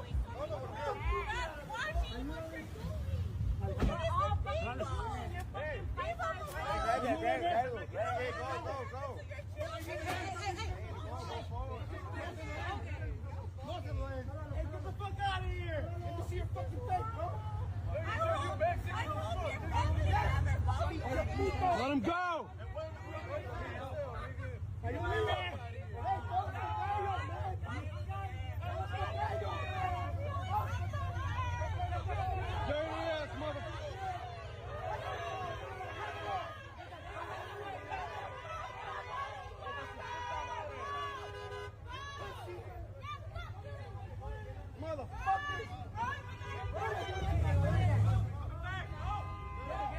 Like, no identifying themselves. One of them in just plain clothes. Vehicle not marked.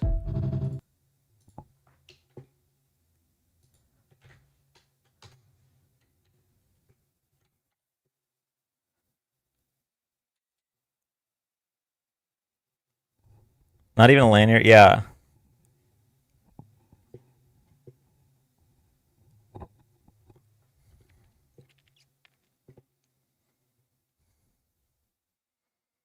And like, okay, so there's a couple things that I want to point out about both the last two videos. So the last one, right? We read the story about how she was detained by ICE but released. Her being released, it kind of doesn't matter. The whole point is, if she was detained and questioned and humiliated for recording what ICE was doing, that is going to have a chilling effect on anyone else that might want to record. Even if they don't press charges or whatever, it still accomplishes the goal of preventing other people from potentially recording what they're doing. And now, as for this video, the one with the WGN lady, ICE also hit a car as they sped off. Oh, great. Our taxpayer dollars are going to pay for that, by the way. And as for this video,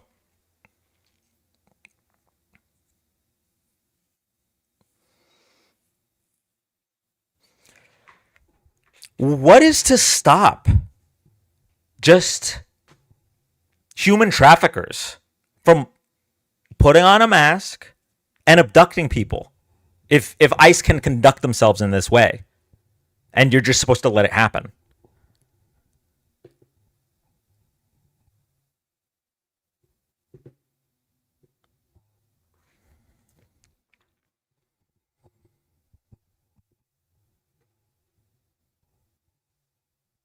There have been at least 14 cases of just that. 14? That's like 7 times the amount of voter fraud cases there were in the 2020 election. Jesus Christ. Suddenly they can breathe just fine with the masks? Well, yeah, if it's about abducting brown people, then yeah, of course. They can breathe easy.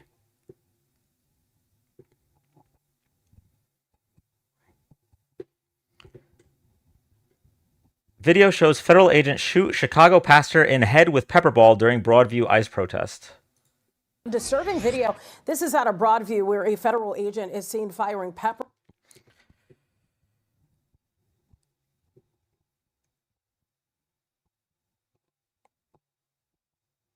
People are going to start impersonating ICE officers.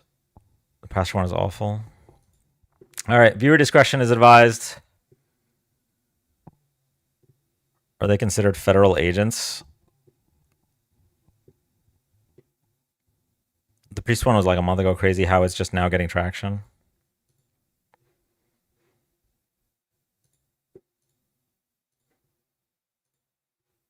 Pepper balls at protesters outside an ICE processing center, and one of those pepper balls struck a Chicago pastor right in his head. The footage shows protesters gathered outside the U.S. Immigration and Customs Enforcement facility. They appear to be peacefully shouting towards agents positioned right on the roof. Suddenly, one of those agents opens fire with a pepper ball launcher. One of the projectiles strikes Pastor David Black a First Presbyterian church in Woodlawn, hitting him in the head. He's seen collapsing to the ground as fellow demonstrators rush to his side.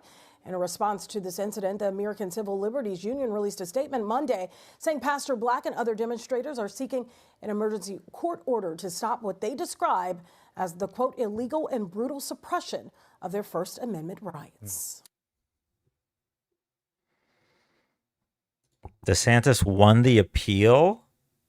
Oh, my God. Chicago-based and founded Burrito Beach, currently celebrating.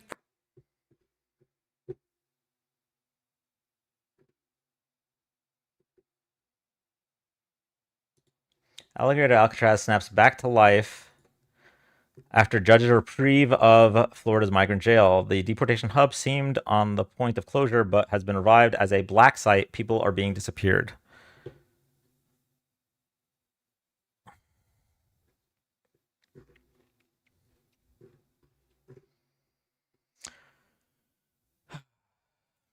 For 2 weeks at the end of August, Alligator Alcatraz, the harsh immigration jail in the Florida Everglades, notorious for allegations of inhumane treatment and due process violations, looked like it. One second, y'all. Hey, baby. Are you falling asleep? Oh, okay.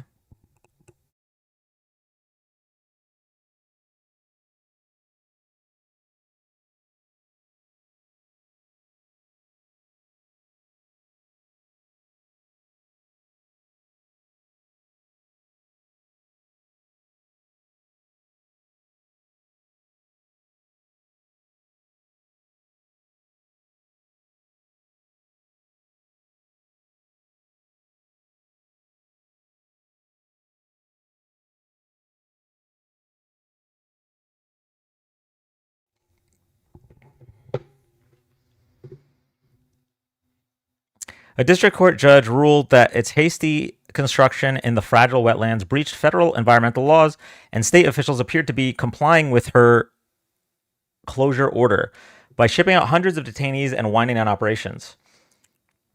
To many observers, the existence of the bleak, remote, tented camp looked to have been a dark but brief chapter in the ongoing cruelty of the Trump administration's broader immigration crackdown that has broken apart families and imprisoned thousands with no criminal record or history.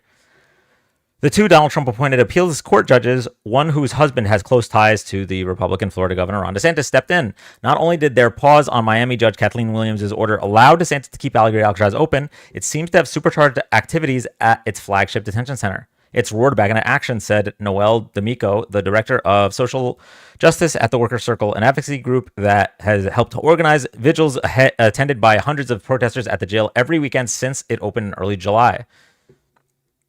Immigration activists who have maintained a near constant presence at the gates say they have witnessed countless buses coming and going as the 3,000 capacity camp rapidly fills up again. Attorneys for some of the detainees say ICE officials are escalating efforts to block access to their clients.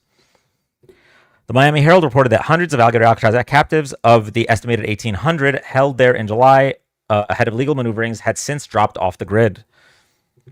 It's the closest thing they have to CCOT, so they'll fight to the end for October 6th. DHS gave DeSantis $608 million for Alligator Alcatraz.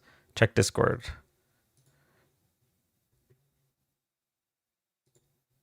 DOJ contradicts DeSantis. Some detainees at Alligator Alcatraz likely never in removal proceedings. U.S. government lawyers say that detainees at the Immigration Detention Center in the Florida Everglades, known as Alligator Alcatraz, likely include people who have never been in removal proceedings, which is a direct contradiction to what Florida Governor Ron DeSantis has said since it opened in July. Attorneys for the U.S. DOJ made that admission Thursday in a court filing, arguing that detainees at the facility in the Everglades Wilderness don't have enough in common to be certified as a class in a lawsuit over whether they're getting proper access to attorneys. Obama.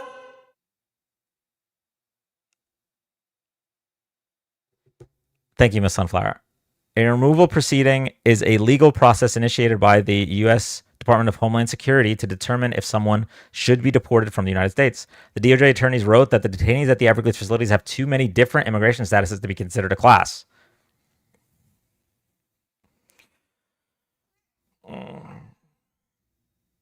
I know, baby.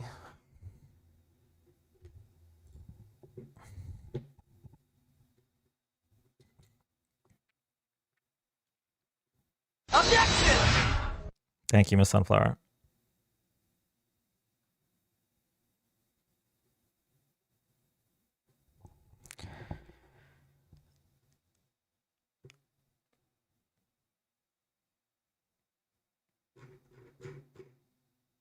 Well, I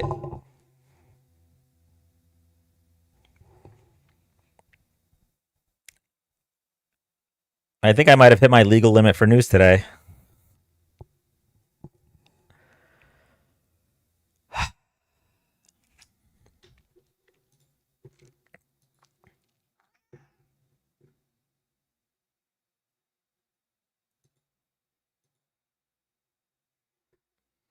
Men are impersonating ICE to attack immigrant women.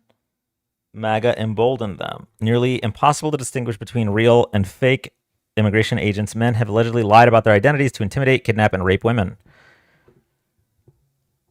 Multiple men are facing arrests in at least 3 states since President Trump's inauguration for allegedly posing as immigration enforcement officials to perpetuate sexual violence against immigrant women. Across the country, so-called ICE impersonators are on the rise.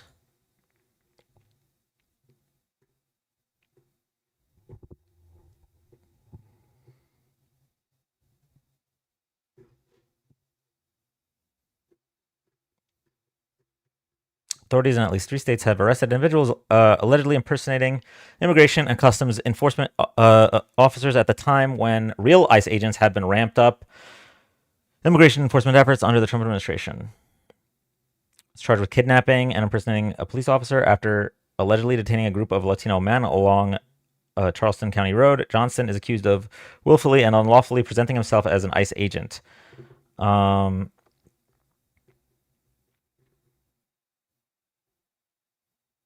Okay, I'm not reading this. Yikes. Okay. Okay. All right. Let me collect myself here.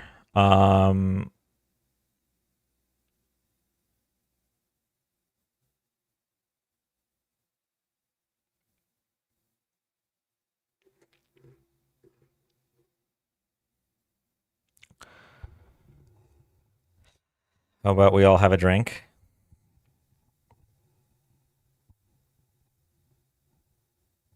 You know what?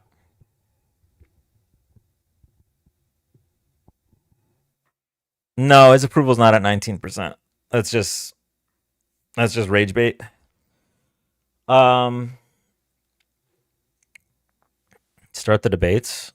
I don't think there's anyone requesting. Oh, Erica's here. Hello. Hi, Erica. How are you? I'm all right. I How are see you? you are. Okay. All right. Hey, Kelsey, don't tell him what to do. Touch your mic all you want to. Okay. Anywho, dude. So I looked into the DHS payment thing, and yeah, they gave them $608 million earlier this week. $608 million from the federal government to the state of Florida, but they can't pay federal employees. Exactly. Yeah. And then also, I have to ask Matt because he knows these things, but with like the whole the lie about everyone who's there has already been like ordered to be removal. So on a final removal order, I want to ask Matt is because of the different statuses, were they not able to file the suit against DeSantis, the state of Florida, and like Alligator Alcatraz because of the different variations of the Matthews test in which their statuses would fall on?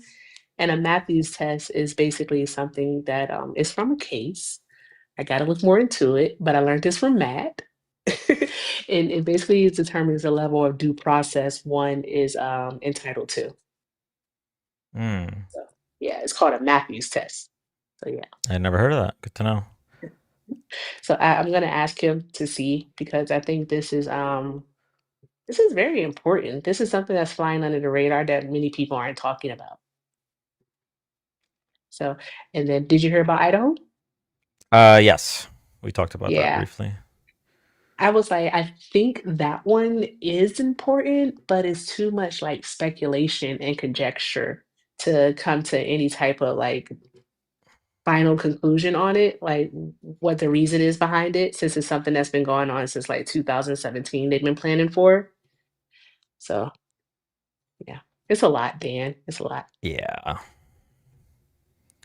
Yeah. So, how about them Cowboys? I are they doing well in the sports ball? Is that football? What would I know? I don't know. I don't watch sports ball. Yeehaw. Yeehaw. That was funny. No, you good? Yeah. Yeah, I was thinking about when they said the thing about getting a drink, I'm actually considering it. And actually, I just remembered Mm-hmm. I have I have some gummified life enhancers that Oh, those are awesome. I haven't had one in like a year, Like a long time. long time, and I'm pretty sure they're expired. So I really gotta get through them. Well, not live la vida loca. You never know what may happen. One key, Dan. All right, let me. Yeah, all right. Tuffy wants food. I'll be right back. Erica, do you wanna talk to chat or do you want? I can talk to chat. It's Okay, cool. perfect. I will be right back. Okie dokie. Chat. I will leave you with Erica and Subway Surfers. Awesome. So, oh, Dan, you have to mute your mic because it's the echo. There we go. Okay, that's so much better. Okay, so I was wondering, everyone, because I can't be as exuberant as I normally am since I am not at home, but I was wondering, what do you all think about Idaho? Hello, hey, Mr. Ty. What do you all think about Idaho? So what's happening is the Qatari government is going to be building I haven't seen anything that said it's a separate installation. That's what I heard, but I haven't been reading that. I just know that they're going to be like doing a training facility there where they're going to be training how to fly F-15s and they're going to have like dormitories and whatnot.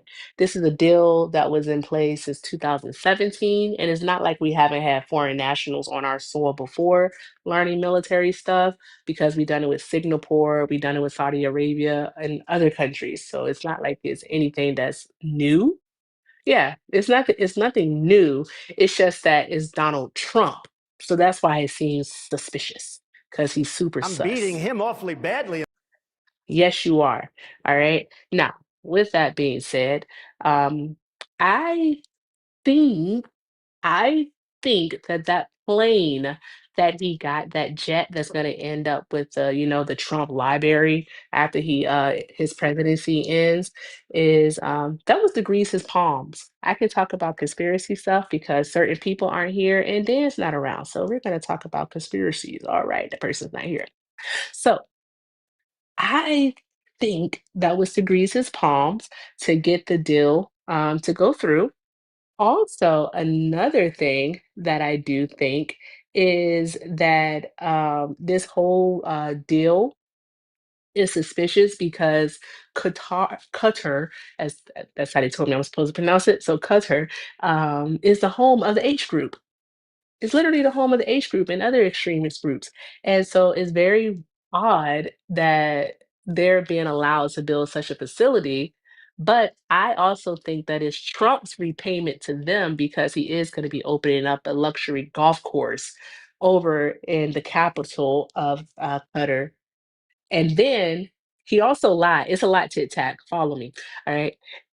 Then also, Donald Trump, he lied to us again, because when he made the deal for that golf course, he said that he would not do any personal business with foreign countries while as president. That's what he said. Exactly, a lot of quid pro quo. So that's what he said. But the thing is, with the golf course that they're building in the capital of Qatar, one of the developers that's involved is a government ran contractor. So there's that. So there's that. And so Trump was like, no, we don't have any dealings with them. We're only dealing with Saudi Arabia, a Saudi Arabian like contractor in this deal. And then Eric is like, nah, we're really happy to be working with the Saudi company and the Qatari company. Like, it's just funny. If I had my other phone, I would tell you the names of the things, but don't expect my memory to be that great. But that's the gist, and you all can actually go research this. Go research Donald Trump's luxury golf course in Qatar. Yes, but Hunter's laptop and his paintings. Yeah, Trump is sleazy. He's a snake oil salesman. He's a sleazy car dealership guy. He's gross. Tap, tap, tap the screen, y'all. Hey, what's up, guys? Hey, Tic Tac. So with this plane, with this whole Qatar plane given to Donald Trump, so this is a really kind of weird one-off kind of thing. But back in the 60s, it was either Nixon or Johnson. We were given it wasn't anything special. It was just a metal plate that sat in the Oval Office. Right? Like nothing extravagant, nothing that the president could get in trouble. It was given to him by a foreign nation, and it was just a plaque, a metal plaque that said something. But unbeknownst to America, to the government, the way the plaque was shaped and the coating that it had on it made it extremely vibrational. So people could sit like 2 miles away and point a listening device at this plate and listen to what people were saying in the White House. They didn't discover this until after the administration. They had no idea they were getting this, how they were getting this administration from. Was it Wood? It was Wood. I think you're right. But yeah, so they checked the hell out of this thing, and there was no listening devices on it. There was no radio frequencies coming from it. But if you sat across the park or whatever, you could point at it and listen to everything that's happening. And this was in the 50s and 60s. What do you think they can do now? With a whole plane. You think they might be able to listen to us? I think they would. I think it's a trap. That's my conspiracy theory for you, Erica.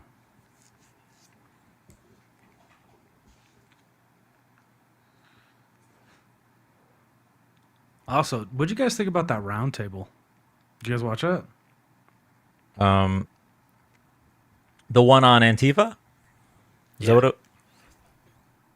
I didn't watch it. I just saw random clips.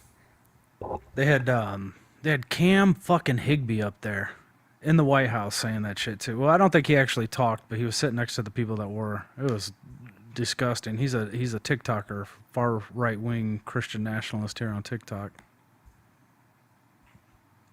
But yeah, that whole situation, it reminded me. So you guys need to read this book. It's called How Propaganda Works. It's by Jason Stanley. It's a short book, maybe 6-8 hours most to read it. It'll break down exactly how propaganda worked within the 1930s in Germany. And then go watch that roundtable again. Tell me you don't see the comparisons there. The shit that they were saying compared to the shit that was said in the 1930s to get people amped up and to go against groups of Germans at that time, but now it's groups of Americans, citizens of Americans, the rhetoric they were using, so that way it made it acceptable for other Germans to attack citizens within their country. This is the exact same shit we're seeing. It's How Propaganda Works by Jason Stanley.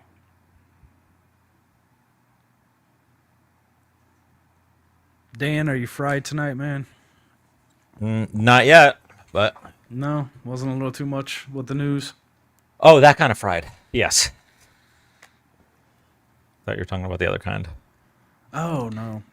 Have you guys ever heard of Where's My Daddy? The You know? podcast? Who's your daddy? No, Where's My Daddy is an application. It's not an app. It's an AI military application that's used by Israel. You should check it out. It's fucking wild. They've set these AI drones up with lists of people they wish to exterminate. And these drones just hang out. And if they ever come across somebody on that list that's programmed into their... It just takes them out, man. It's the wildest thing I've ever heard about. I was listening to it. Yeah, I know. Nobody behind the computer, nobody having to tell it what to do, saying, hey, that's verified, that's him, go get him. The drone has it programmed, AI facial recognition, and if it sees somebody, it attacks. Well, I would hate to look like one of the people that it wants to attack. That is insane. Yeah, they already did a strike on Iranian nuclear scientists. That's how we found out they have it. I don't think I could take any more news tonight. I'm good. I don't want to do it no more. I had one story that that I was meaning to cover. I actually want to make a video about it as well, but I'm like 3 videos behind on my list of things I want to make videos about, so it might not happen. It's a rough one, but it's not one that I'm seeing as much, and I think we should talk about it. So, I don't know if the viewer discretion is advised for this one. This is probably going to be the last news story we cover tonight.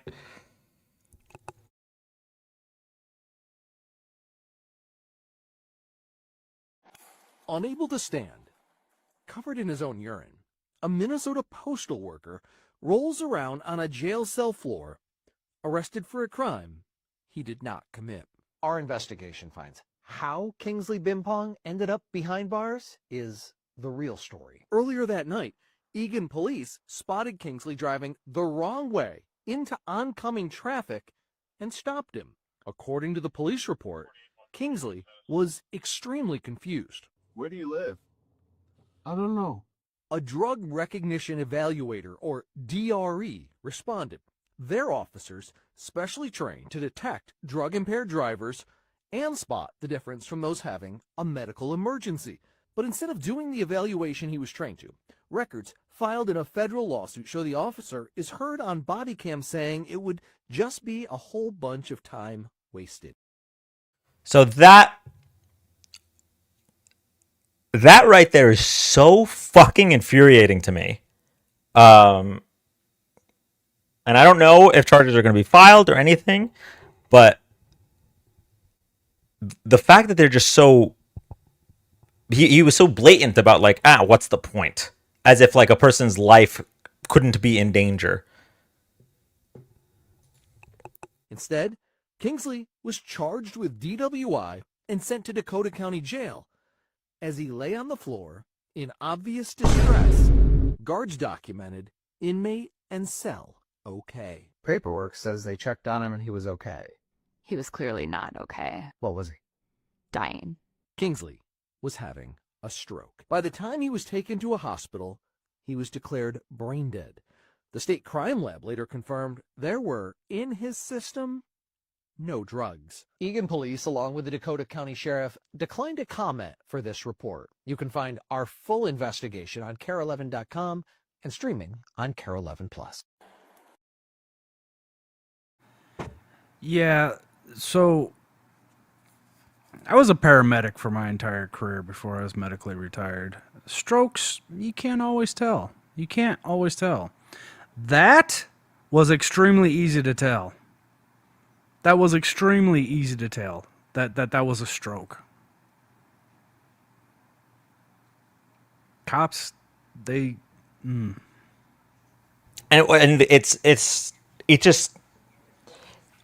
Even if it was negligence, right? Just negligence, I'd be mad. But like it was almost like a disregard. Like he's just like, it would just be a waste of time to check.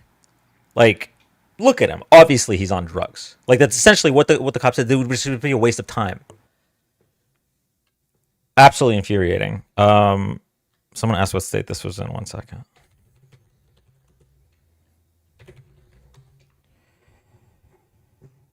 Where'd Erica go? She bounced.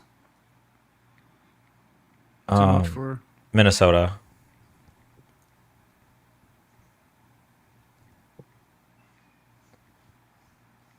Don't they normally get medical help even if they had drugs?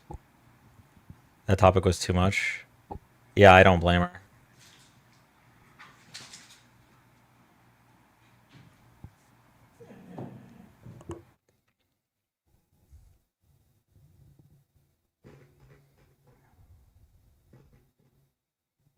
Damn.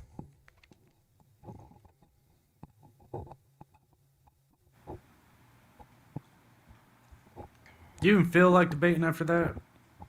Nope. No.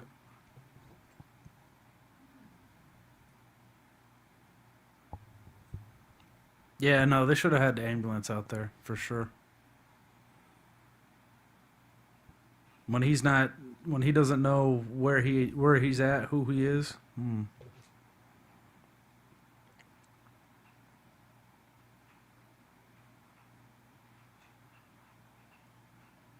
That's AO times 3. If they ever ask you, what's your name, where are you at, and who's the president of the United States, they're just trying to make sure you can think clearly. They're not asking you stupid questions.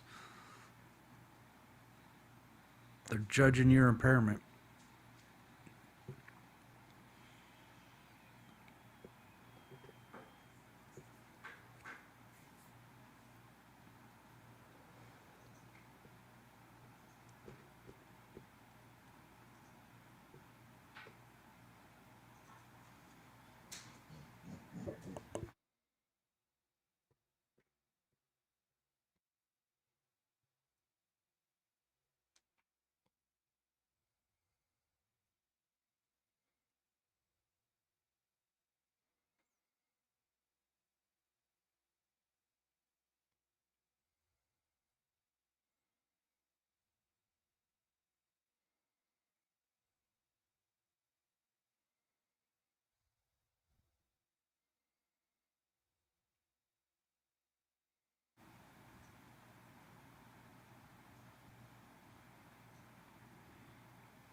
Did you hear RFK today?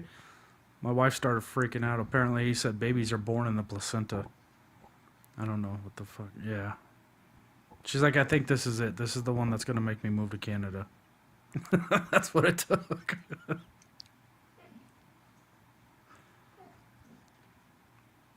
I'm trying to lighten the mood a bit, man. You doing No, all right? you're good. You're good.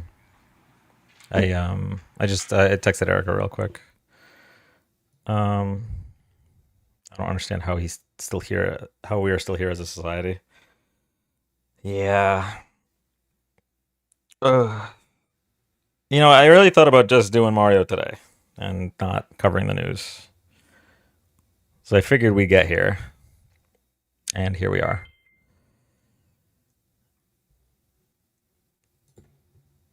They do this a lot on Fridays, and then it'll be quiet over the weekend. I hope I didn't just jinx it, but...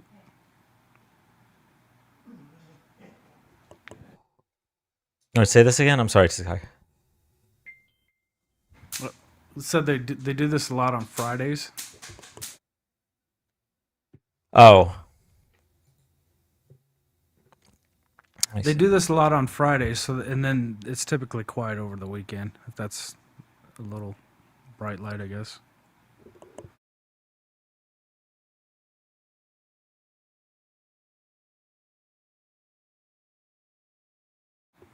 Yeah, I might have just jinxed us. I don't even believe in that shit, but I did. I did jinx it. Did you hear about the Nobel Peace Prize? I did. Yeah. I was like, yay, and then I was like, fuck. Well, yeah, so I heard that the person who won it was also not a good person. Well, she's better than who she's in opposition to. But then she turned around and gave him partial credit for it. So I don't even know.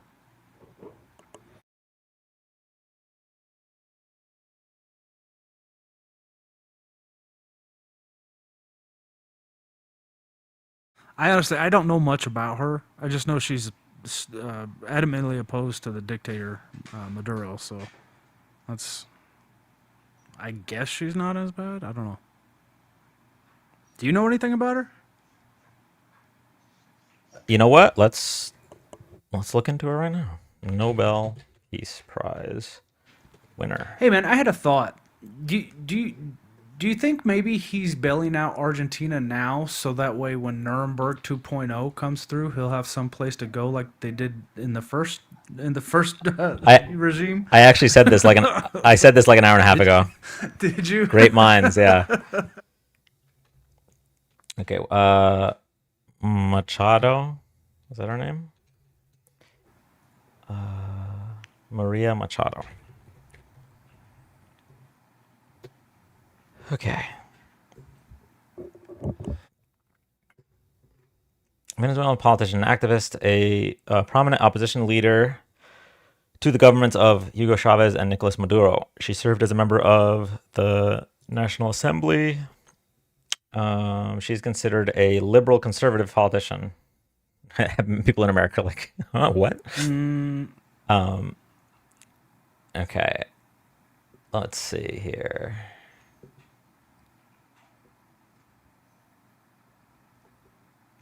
I mean, Venezuela, they loved I'm trying to blank on his name. What was the first guy you said? When? Oh, Chavez? Yeah, they love Chavez. Yeah.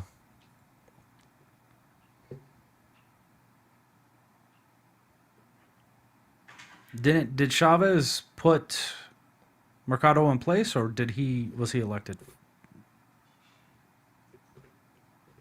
I'm not sure. Reuters is trying to get me to pay $1 a week. I'm sorry, y'all. Juan Guaido. It takes 90 minutes for that to kick in.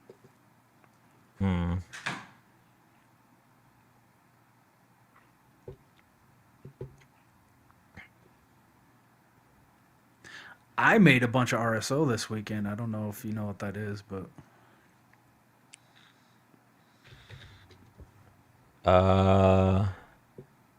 Rick Simpson Oil? Yep. Okay. Made a ton of it. It's Harvestober, my friend. Interesting. Plants have been harvested. Go incognito and it will let you read it. Okay, hold on. All right.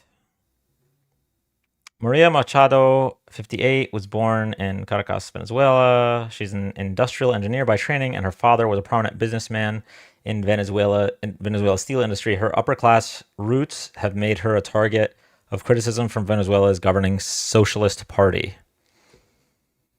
Machado won a resounding victory in the opposition's primary election in 2023, and her rallies attracted large crowds, but a ban from holding public office prevented her from running for president against Nicolas Maduro in an election in 2024, and she went to hiding. The country's electoral authority and top court says Maduro, whose time in office has been marked by a deep economic and social crisis, won the election, though they have never published detailed tallies. If y'all saw the ads that are being played on the side of Reuters right now, the best bras for seniors. Okay. Hey, send that to me. In 2002, while working in a steel and rebar maker owned by her family, she founded a group called Sumate, initially focused on vote monitoring, but which evolved into a key opposition group over time. In 2012, 2 years after her family's business was expropriated by the government of Hugo Chavez, she was candidate for the first time in an opposition primary to run against Chavez, a contest ultimately won by Henrique Capriles. In 2023, she embarked on a fresh presidential run. Closeness with comrades, advocate for liberal economic reforms, collective struggle. So wait, she was a whole ass socialist? I mean, that's kind of what it sounds like. But the thing is, hold on.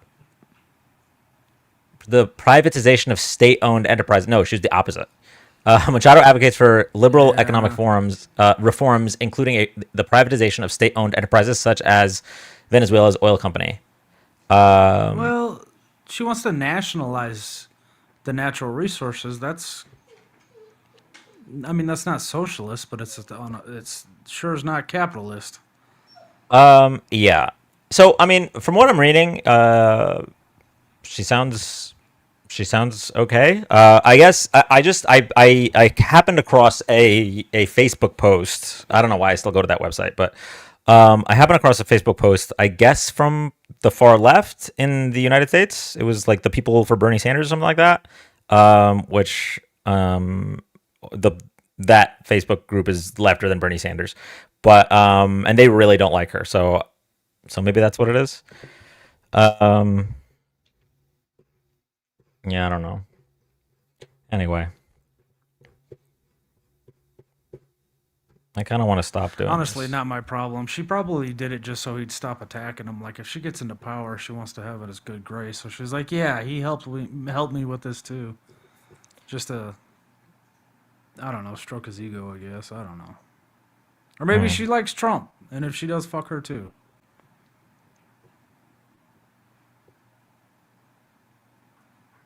No, I want to be communist. I still think it was a dig against him.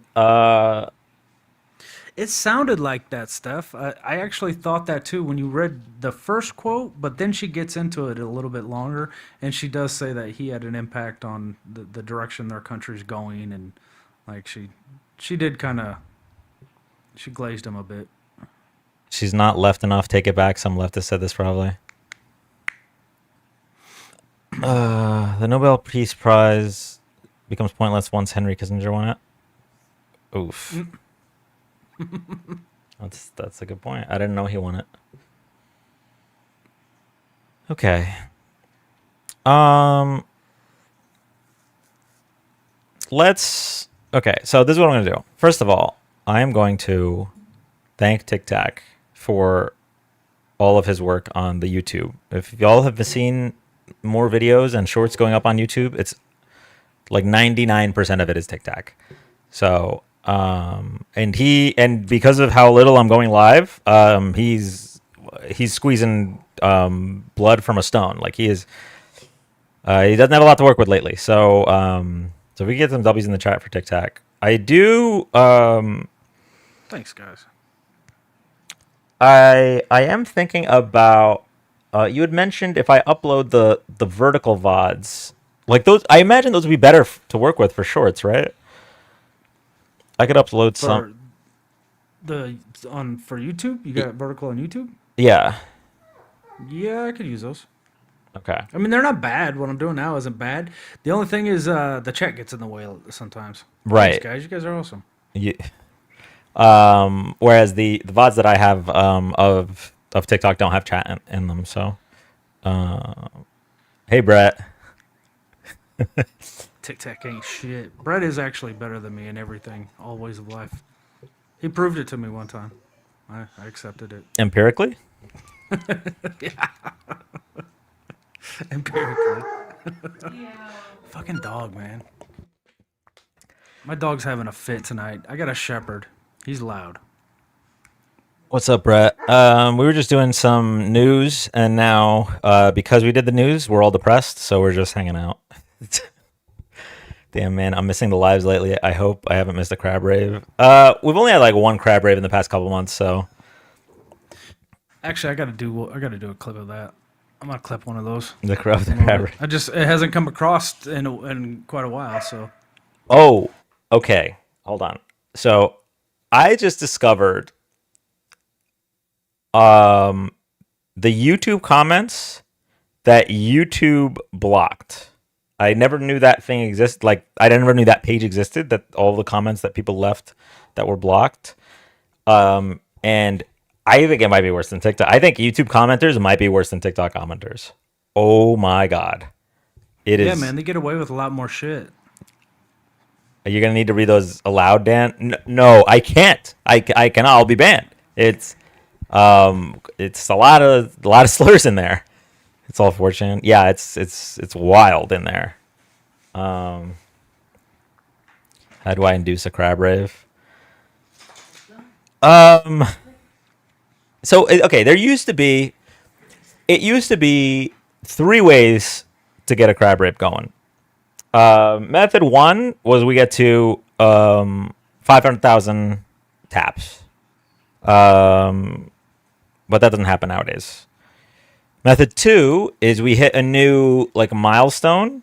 So it was like, 75,000 followers, 80,000 followers, something like that. And then method 3 was we're celebrating something. But all of those methods are superseded by if the vibes are off. so, and the vibes have been off for kind of months now. YouTube comments are unhinged, even the ones that do show up. Yeah, they really are. Celebrating no allergies. I will say, after all of that contact with Tuffy just now, I was feeling the need to. I think I probably got something in my eye, but I was feeling the need to take a Zyrtec.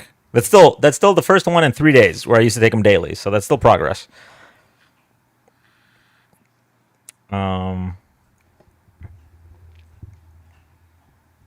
Okay, what about if we say please? Maybe we need cheered up.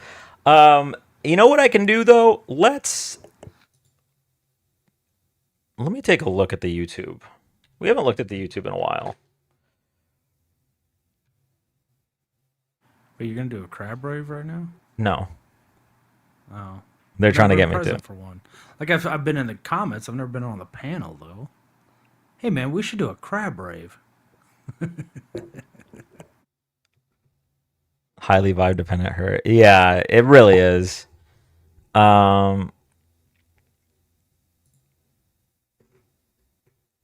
Jesus. So the videos clearly just do not get pushed at all versus shorts.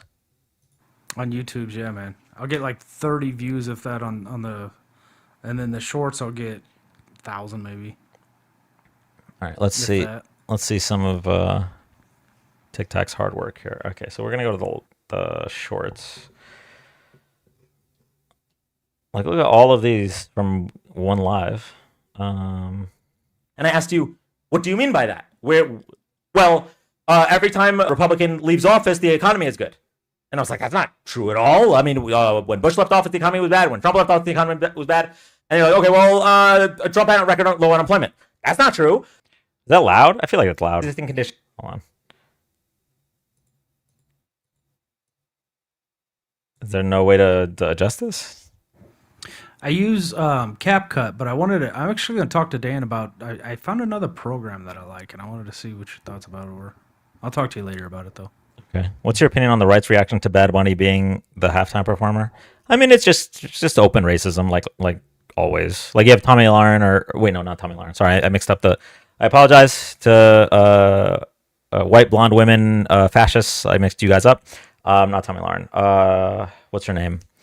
Megyn Kelly. The blood coming out of her wherever. Megyn Kelly said that he wasn't American, and then was like corrected, and then she just pivoted. Like Puerto Rico is in the United States. It counts. I just leveled up. If that's not worth celebrating, I don't know what. Well, thank you, Laura. I will be publicly laughing at anyone who I see watching the TPUSA halftime show replacement. Oh God. Oh, speaking of TPUSA, did y'all hear a man was arrested for posting Charlie Kirk memes on Facebook? I did. I heard that. It was silly too. Like they tried to say because he posted that. So he said something about kids in schools, right? The meme was talking about kids getting unalived in schools. But it was Charlie Kirk. It was a quote from Charlie Kirk. And they were like, Charlie Kirk was a martyr. He was a hero, da, da, da. And he posted that meme of Charlie Kirk talking about kids getting unalived in schools, and they fucking arrested him for it. They said it was a threat to the school.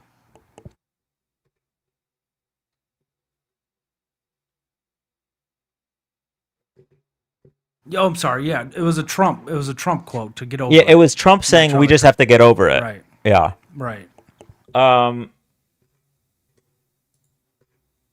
let me see what else was posted, because okay. Tennessee man was arrested on Monday for making threats, quote, threats of mass violence after posting a meme in a Facebook group where people were organizing a vigil for Charlie Kirk. Larry Bushart Jr., 61, a former police officer, posted a meme of President Donald Trump in a Perry County community group page as members of the page were organizing a vigil to honor Kirk. In response, Bushnell posted a meme of Trump that featured a photo of the president with the quote he gave just one day after a 2024 mass shooting at Perry High School in Iowa. Okay, so he was in the group for that county. Not that that necessarily changes anything. If anything, it should point out their hypocrisy even more. But we have to get over it, quote, Donald Trump on the Perry High School mass shooting. However, members of the group interpreted Bushart's post as a threat against their local high school, which is also called Perry County High School. Oh, is it a coincidence that just it's not the same Perry County High School versus Perry High School?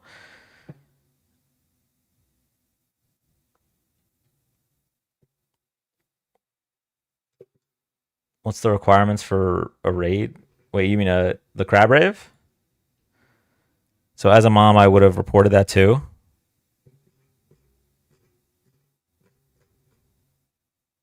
Wait, hold on.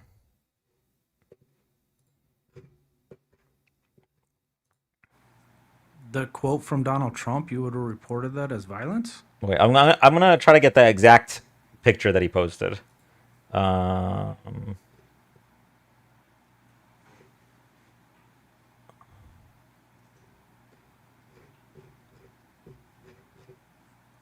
Trump. Okay. Open image in new tab. Okay. There's the picture that he posted.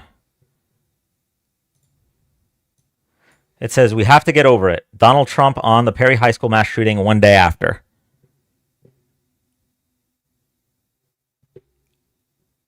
I don't know how this can be construed as a threat.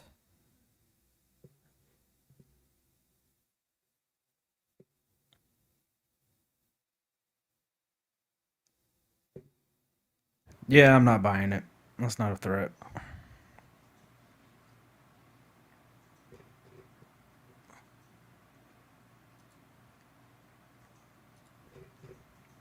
Amy, do you really think you would have reported this? As a viewer, you don't know if it's a sympathizer who posted it?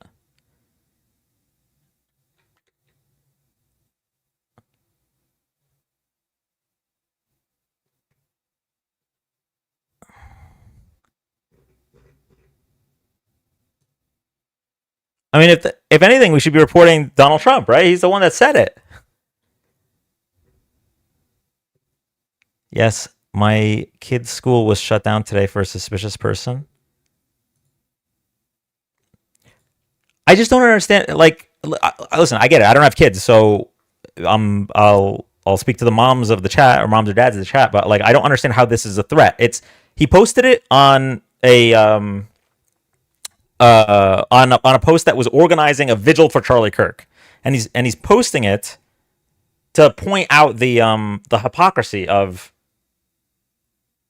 them caring about Charlie Kirk when Donald Trump told them not to care about the school shooting. Like, am I like if he? I don't know if I'm missing something here. If he posted it on the high school's page, yeah, that's a different story. But he was posting on a Facebook page about Charlie Kirk. A Charlie Kirk page about Charlie Kirk. Well, no, it wasn't a Charlie Kirk page. So the page was Perry County. I can't tell if it's the same county or if it's a coincidence. But I guess maybe that's why it was construed as a threat. But it was a post about Charlie Kirk. About Charlie Kirk, yes. Right. That's what I'm saying. The page wasn't about Charlie Kirk. The post was. I don't know, man. That's a reach, but within this administration, what do we expect? But it wasn't the post, it was the meme. I'm going to guess like an information page for the residents' intelligence. Be hot. Different counties.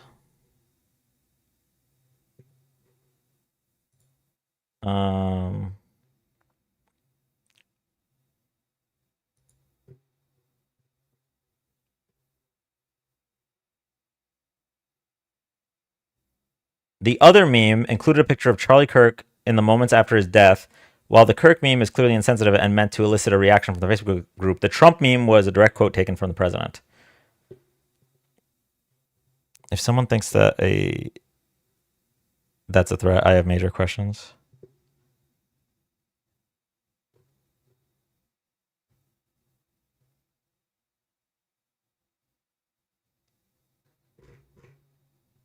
Wait, hold on, Amy. Just a quick, as a baseline, a quick question: are you like a Trump supporter, or the Trump meme wasn't a meme, just a direct quote? Well, sometimes we use the word meme to talk about image macros, right? Did you see the Scrubs might do a reboot? I did see that. I used to really like Scrubs growing up, but I don't think I've watched it in like 15 years or something. Wait, what? Apparently Scrubs is doing a reboot. Scrubs is by far my favorite sitcom that's ever been made. Really? Absolutely genius. 100% genius. Who the hell's doing it? Is it Zach Braff? Let me see.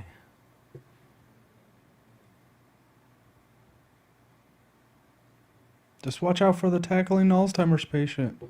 Who am I? Is Amy still here? Did she not?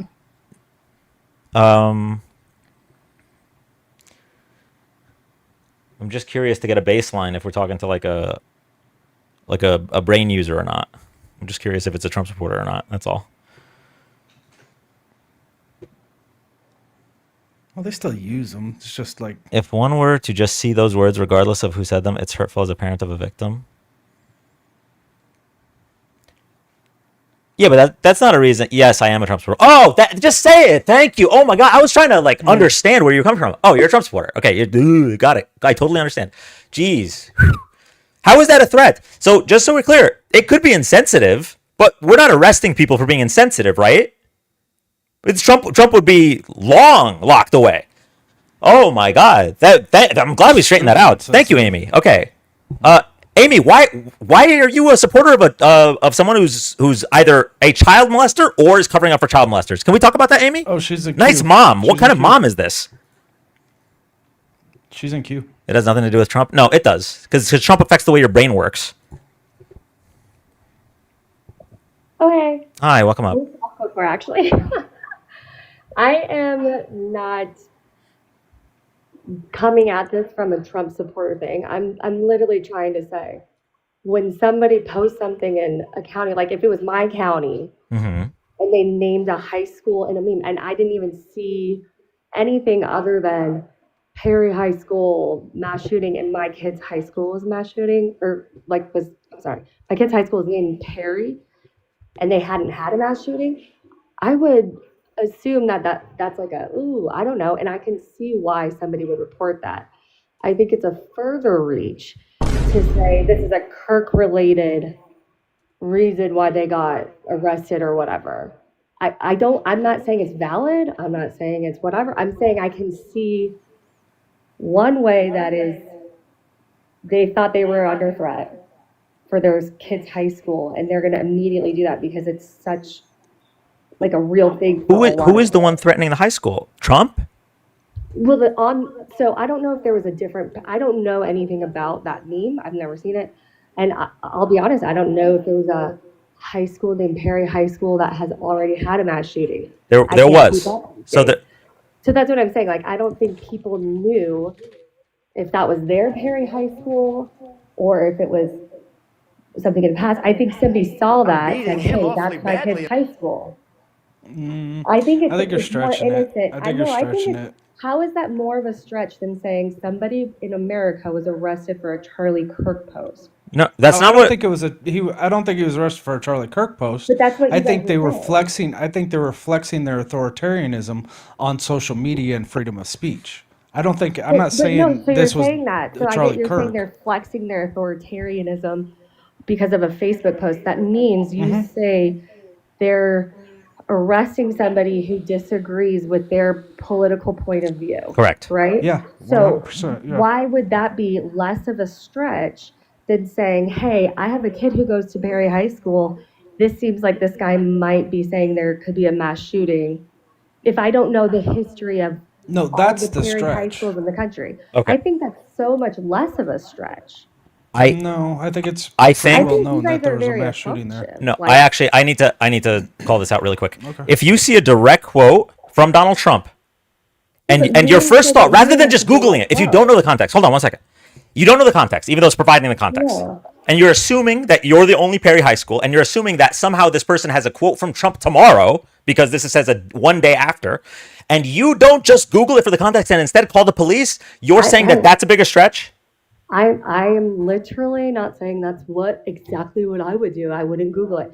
People can make pictures and quotes of anything. I'm saying they probably assumed that he made this and he was saying that there's going to be a mass shooting at Perry High School, which is their high school. That's far less of a stretch than saying a police officer or some DA or some elected official went and arrested somebody for a Facebook post because of authoritarian reasons because they disagreed with them politically. Well, just so we're clear, that's not even that's what Tic Tac just said. That's not what I said when I brought up the story. All I said was, That's what "Hey, did you guys just hear?" said. I said, "Hey, did you guys hear that guy got arrested for a Charlie Kirk meme?" No, but Right? Who's the other guy on TikTok? Like TikTok. he literally Mhm. just said that, and I asked him. Yeah, to no, I did, but I can specify also it. back it up with other evidence, like the WGN in Chicago, the news reporter. She was a producer of WGN. She was literally out doing her job, reporting on ICE, taking people away, and they threw her to the ground to arrest her too for reporting. No, and I'm not saying this bad is things an don't happen and authoritarian regime we're authoritarian dealing with. overreach doesn't happen. I'm not saying that at all.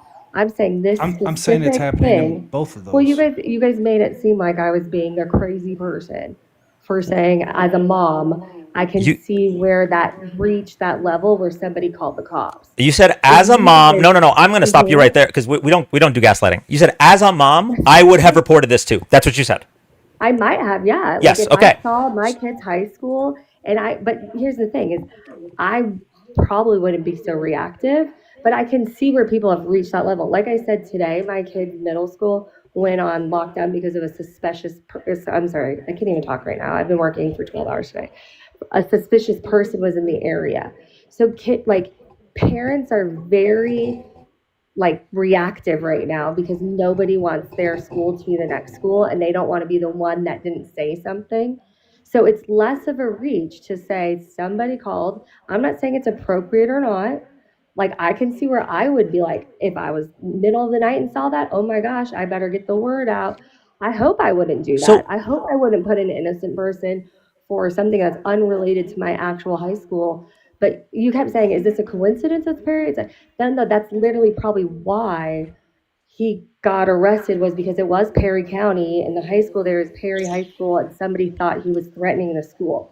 That is a normal, any threat made to a high school or a school, they're going to be very reactive.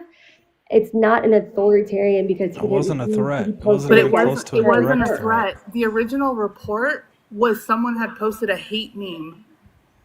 That's what the original That's report interesting. was. I didn't know that. I'm Well, because you're journalist. assuming and you're stretching this to assume I'm facts. not. I'm. And we're trying to tell you the genuinely trying facts, to and you're say I debating can them. see where that would be.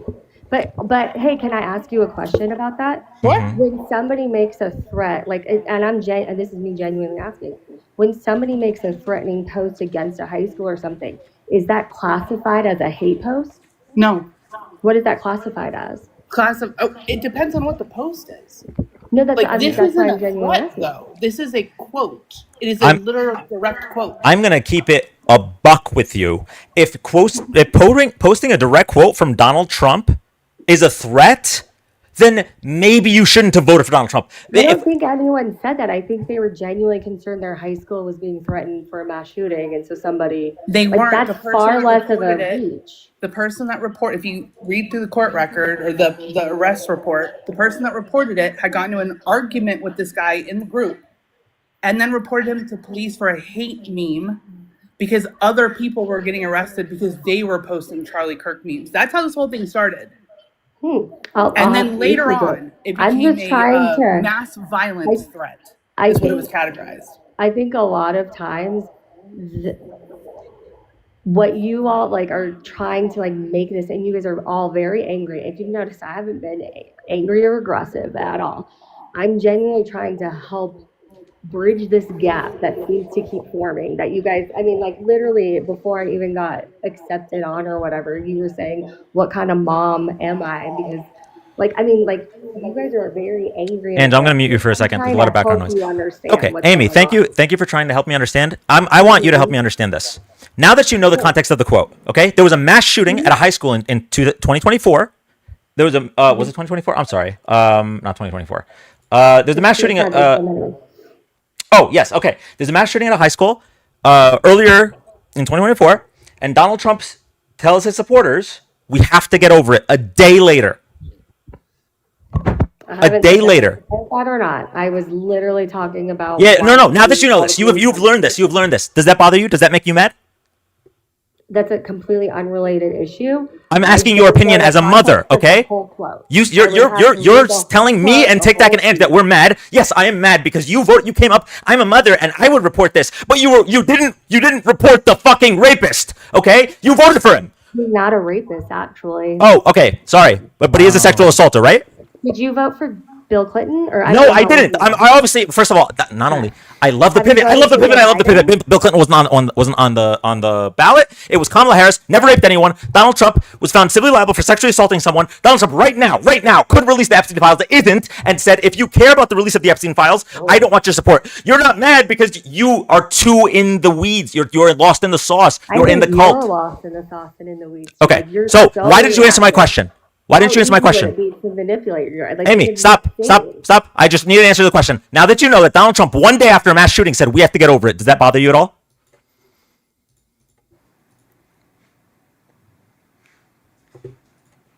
Amy, one day after a mass shooting, you know this now. You didn't know. You didn't know because you get all your news from right-wing sources. Now that you know, Amy, does this bother you? You said you would have reported the guy for posting Donald Trump's quote. Now that you know the quote, are you upset with Donald Trump? Like, I don't get what you're saying. Are you saying, would I report this person to the police? I'm asking you, do you support this statement from Trump? I literally just said that's a really inappropriate statement. Okay, I don't remember hearing you say that. I said that earlier. Really inappropriate statement. Okay. It's not something I would ever want to be told after that. I don't, like I said, I don't know the whole context. You're making inferences and like using a voice, and I don't know if that's what he said. Okay, well, I'll just play it for you. I'll play it for you. I'm gonna go through so many things. I'm gonna go through so many things that you're gonna denounce your motherhood to support Trump. Okay, we're gonna go through all of it until. Denounce my motherhood. Yeah, no. What I'm gonna do is I'm gonna show you everything that makes you evil as a mother for voting for this man. I'm sorry I'm taking this out on you, but to hear you say I would have reported that direct quote from the president that I didn't know about, but I still voted for him, and then when I get pointed out for voting for a rapist, I say, did you vote for Bill Clinton? Yes, I'm gonna show you all of it. I'm gonna show you all of it, every single one. I would report somebody for saying a quote from Trump or for you literally said, I will not be gaslit on my live. You said as a mother, I would have reported that too. That's what you said. Do not walk it back, please. We have the tapes. I can roll it back on YouTube. Do not walk it back. I will not be gaslit by inhuman people like you who use your motherhood as a shield to then vote for people who want more gun deaths. Just so we're clear, they don't just do nothing. Greg Abbott, after Uvalde, didn't just do nothing. They loosened gun regulations. So want more gun deaths and are protecting child rapists, child molesters. All the Republicans are voting against the release of the files, protecting them. You're a mother. How do you justify this? I said, if I saw a picture, a post in a local group that had my local high school on there and it said mass shooting, I can. Nope, you will not be gaslit on my life. Your direct quote from the chat was, as a mother, I would have reported this too. That was your direct quote. Now you want to add layers to it because you realized, oh shit, it was the president that I voted for. It was the rapist that I voted for. It was the racist that I voted for. You're making an assumption about what I was saying. Did I say if I saw that post and somebody was talking about like whatever you're saying, I would report that? No, I said if I saw a picture, or I just said if I saw that, and when I said that, what you don't understand is I literally just got to your feed and saw the picture and it said Perry High School mass shooting. Okay. That's what I'm saying. Like Okay. that's I don't know why you're so angry. I'm so angry because I care about your kids more than you care about your kids. That's why. I don't want your kids to get shot. I don't want your kids to get shot or molested. Okay. But the Republicans don't give a fuck. That's why I'm angry. This is why- So I'm going to show you. Yes, this is why. Go ahead. Go through diagnosing the Democrats and their demon rats. Okay. I'm going to play you the clip right now where he says we have to get over the mass shooting one day later, and I want to hear. I want to hear you And say. I literally have already said that that's really Okay, and then I'm going to play a clip of him saying, "Oh, I couldn't have sexually assaulted that woman. She's not even my type." And then getting her mixed up with, his second ex-wife. She was wearing a dress that wasn't even made during that time. You know all the details about that, but you don't know about the Perry High School mass shooting. This is the problem. You get all your news from the right wing. So you didn't know that Donald Trump, one day after mass shooting, said you have to get over it, because of course the right-wing news wouldn't have reported it to you, but they tell you everything about the dress, and that, oh, she didn't know the exact date. There's no way. She must be lying. She must be lying. What about now? Why is Donald Trump not releasing the Epstein files? Why did he say he doesn't want your support? I wish he would. I Yeah. don't know why. Okay, now, if he's on the files, are you still going to support him? So here's the thing. Yes, I don't know. I would have to see all the things because I think there's a lot of names on these files that you can't blow Okay. up the whole world. Amy, think I if he apologize. was I on it, it want to would've been apologize. great. Amy, I want to apologize for being so angry. I'm going to ask you a very calm question. I apologize. I've had a No, rough I'm night. passionate. I apologize. I've had a rough night. I'm just going to ask you one quick question. Mhm. Okay. So, the election, you get to redo your vote. Okay? But everything's the same. All right? We have same economy, same policies, same interviews, same debate, right? It's Donald Trump versus Kamala Harris again. The only difference about this election this time is there's a video of Donald Trump raping a child. Who do you vote for? God, that would be horrible. I wouldn't vote for somebody raping a child. So who would you vote for? But not him. I wouldn't vote for anyone. You wouldn't vote for anyone. Be gone. Be gone. I'm done. I'm done. I'm done. She watches the video of Donald Trump raping a child. Black woman or child rapist? I'm not voting. I'm done with these people. I'm done. Thank you. Thank you for showing to the world. Yes, I would have reported that meme that quoted my president. Yes, it was very insensitive. The president says we have to get over it one day later. She's like, well, I need to know the full context. So you would have reported that man without the full context. The president, I need to know the full context. The president in the pocket of the NRA says we'll do nothing about guns. Well, I don't care. But the Facebook meme, that's really where I didn't vote for a sexual predator. I want him to release the files. No, you don't. If you want him to release the files, you wouldn't call yourself a Trump supporter. Holy shit. I'm actually a little surprised that she went that far. I kind of am. I thought she was going to rein it back in. That's really disappointing. As a woman, as a mother, super disappointing. But would she say the same if it was her child? How would she feel if other people said that about her child being sexually assaulted, that they'd still vote for that piece of shit or wouldn't vote at all? Because God forbid they vote for a black woman with a funny laugh. Dude, you got to come down. I feel bad for you. I just don't know how to tell you guys that I am angry when children are harmed. What else can I do to explain that to people who are like, what? He's crashing out. The Democrats are unhinged. Yes. When there are mass shootings and Republicans say, not only are we doing nothing, but we are loosening gun regulations. And you have people like this coming up and saying, I would have reported the meme that quotes the president saying we have to get over the mass shootings. I'm sorry that I get mad. When we have the president and 90% of the Republican Party saying we are not going to find justice for the victims of Epstein's clients, we're not going to release the files, and we have a guest like that come up and say, I wish Trump would release the files. I still support him, don't get me wrong. Oh, and if he's in the files, we got to see exactly how he's in the files. Oh, and in this hypothetical where I literally watch him rape a child, I still wouldn't vote for Kamala Harris. No. Why would I be okay with that? This was the easiest. I don't even know how else to put this, how easy this election choice was. It wasn't a choice between a bad man versus a good person with bad policy. No. It was a bad man with bad policy versus a person who isn't a rapist and has good policy. It was the easiest choice in American history. Open book test. It was easier than him versus Hillary, easier than him versus Biden. And they failed. not only did they failed spectacularly, because even in October of 2025, where we see no lower grocery prices, where we see no 90 deals in 90 days, where we see all of his failures, and also the Epstein shit, the Epstein cover-up, and they're still supporting him? No, I'm going to yell at you because I'm mad. I need to take it out on the person who's causing me the anger. All of this that's happening, everything we're watching on the news is because of Amy and her vote. I'm not going to yell. I'm not going to be upset. Fine, it's cool if you're complacent about what's going on, but the rest of us aren't. That it's that simple. You should be angry. You should be angry about all of this. And the fact that you're not and then calling someone else out because they are is kind of weird. Like we just watched several videos of people being detained by ICE, no identification, masks over their face, plain clothes, foreign vehicle, not marked, just being abducted off the street, and it's allowing copycats, just random people to pretend to be ICE and try to sexually assault immigrant women. All of that happened because of Amy's vote. This is not a I didn't expect this to happen. Donald Trump said it. Project 2025 said it, and Donald Trump said it. He said we're going to militarize ICE, the biggest mass deportation in history. All of this was out in the open. They voted for it. They still support it. They don't deserve my respect. They don't deserve my calmness. They deserve the Nuremberg trials part 2 is what they deserve. I feel like this is a super valid crash out, by the way.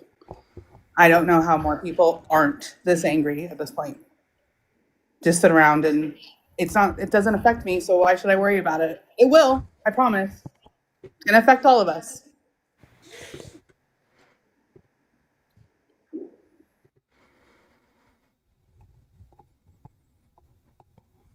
Like like 2/3 of alligator Alcatraz are unaccounted for. They're human beings. Amy doesn't care. So if Amy doesn't grant humanity to other humans, then I'm good on treating her with. She was talking very calmly and very reasonably, and that's fine. But if you're spouting pedophile apologia, which is what she is doing when she says, "Oh my God, a video of Trump raping a child," I still wouldn't vote for Kamala Harris. Yeah, I'm good on that. Amy's also one of those people that like victim blame.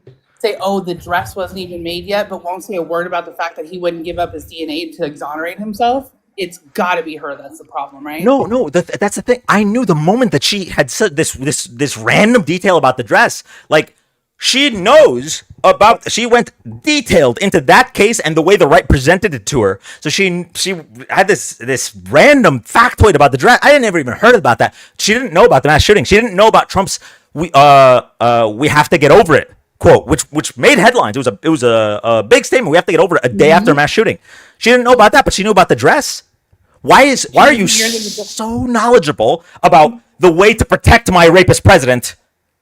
She knows the year that the dress was made, but I guarantee she doesn't know how many times the court asked for DNA samples over the course of 2 years. I guarantee she doesn't know.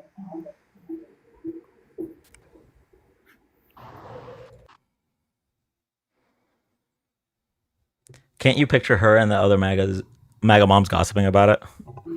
No, and the thing is, then she's gonna take from this rather than listening to the words I'm saying, she's gonna hear the rage in all of us and be like, the left is unhinged. I'd rather be unhinged at this point than complacent. I really don't give a fuck anymore. Hey, Kit. Hey, Dan. I just kind of also, as a mother, wanted to speak on this for a moment, and this is my calm, angry voice. I want to remind everyone that anger is a protective emotion. It's not negative. This took me a lot of years in therapy to get to. There's a reason that anger comes up. We're angry for a reason because we have empathy and compassion, and we haven't let it go like these people have. This is so disgusting to see a mother say out of her mouth, oh, I just wouldn't vote. I let the person running the country be someone who would be a danger to my own child. Can you imagine? Can you imagine being that person? Like, I can't even put myself in that mindset because I could never be that awful. I think that's the thing, is that none of us can understand because none of us are that horrific as people. It's like so far from where I can picture my mind being. That's like, These are also the same people that their kids go no contact, and they are just outraged and can't figure out why their kids won't talk to them anymore. they say they were indoctrinated by the liberals or something like that. Also, there was someone on YouTube that said, "Don't ever apologize to fascists." Just so we're clear, I was apologizing because I wanted to lure her into answering my final question. Because I was afraid that if I asked it after being so upset that she wouldn't give an honest answer.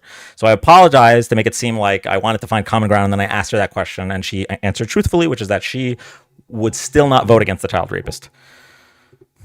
I have one of those moms that Ange was just describing, or who I like to actually refer to as my egg donor. And my egg donor is so far down the QAnon MAGA rabbit hole that she wants to feed my autistic children chlorine dioxide because she thinks it's going to cure them. Oh my This God. is why I have a restraining order on her, why she's 86 legally from my property, and why I haven't spoken to her in years. Oh my So, God. but it's my fault. She actually told me at one point, I'm in a, what was the exact wording? I want to get this right. I'm in a demonic transgender cult. That's what she told me. I'm the problem. I'm sounds possessed by wonderful, literal actually. evil, according to her. According to this woman, that my entire childhood was never religious. And now in the last 10 years, she's become super like evangelical.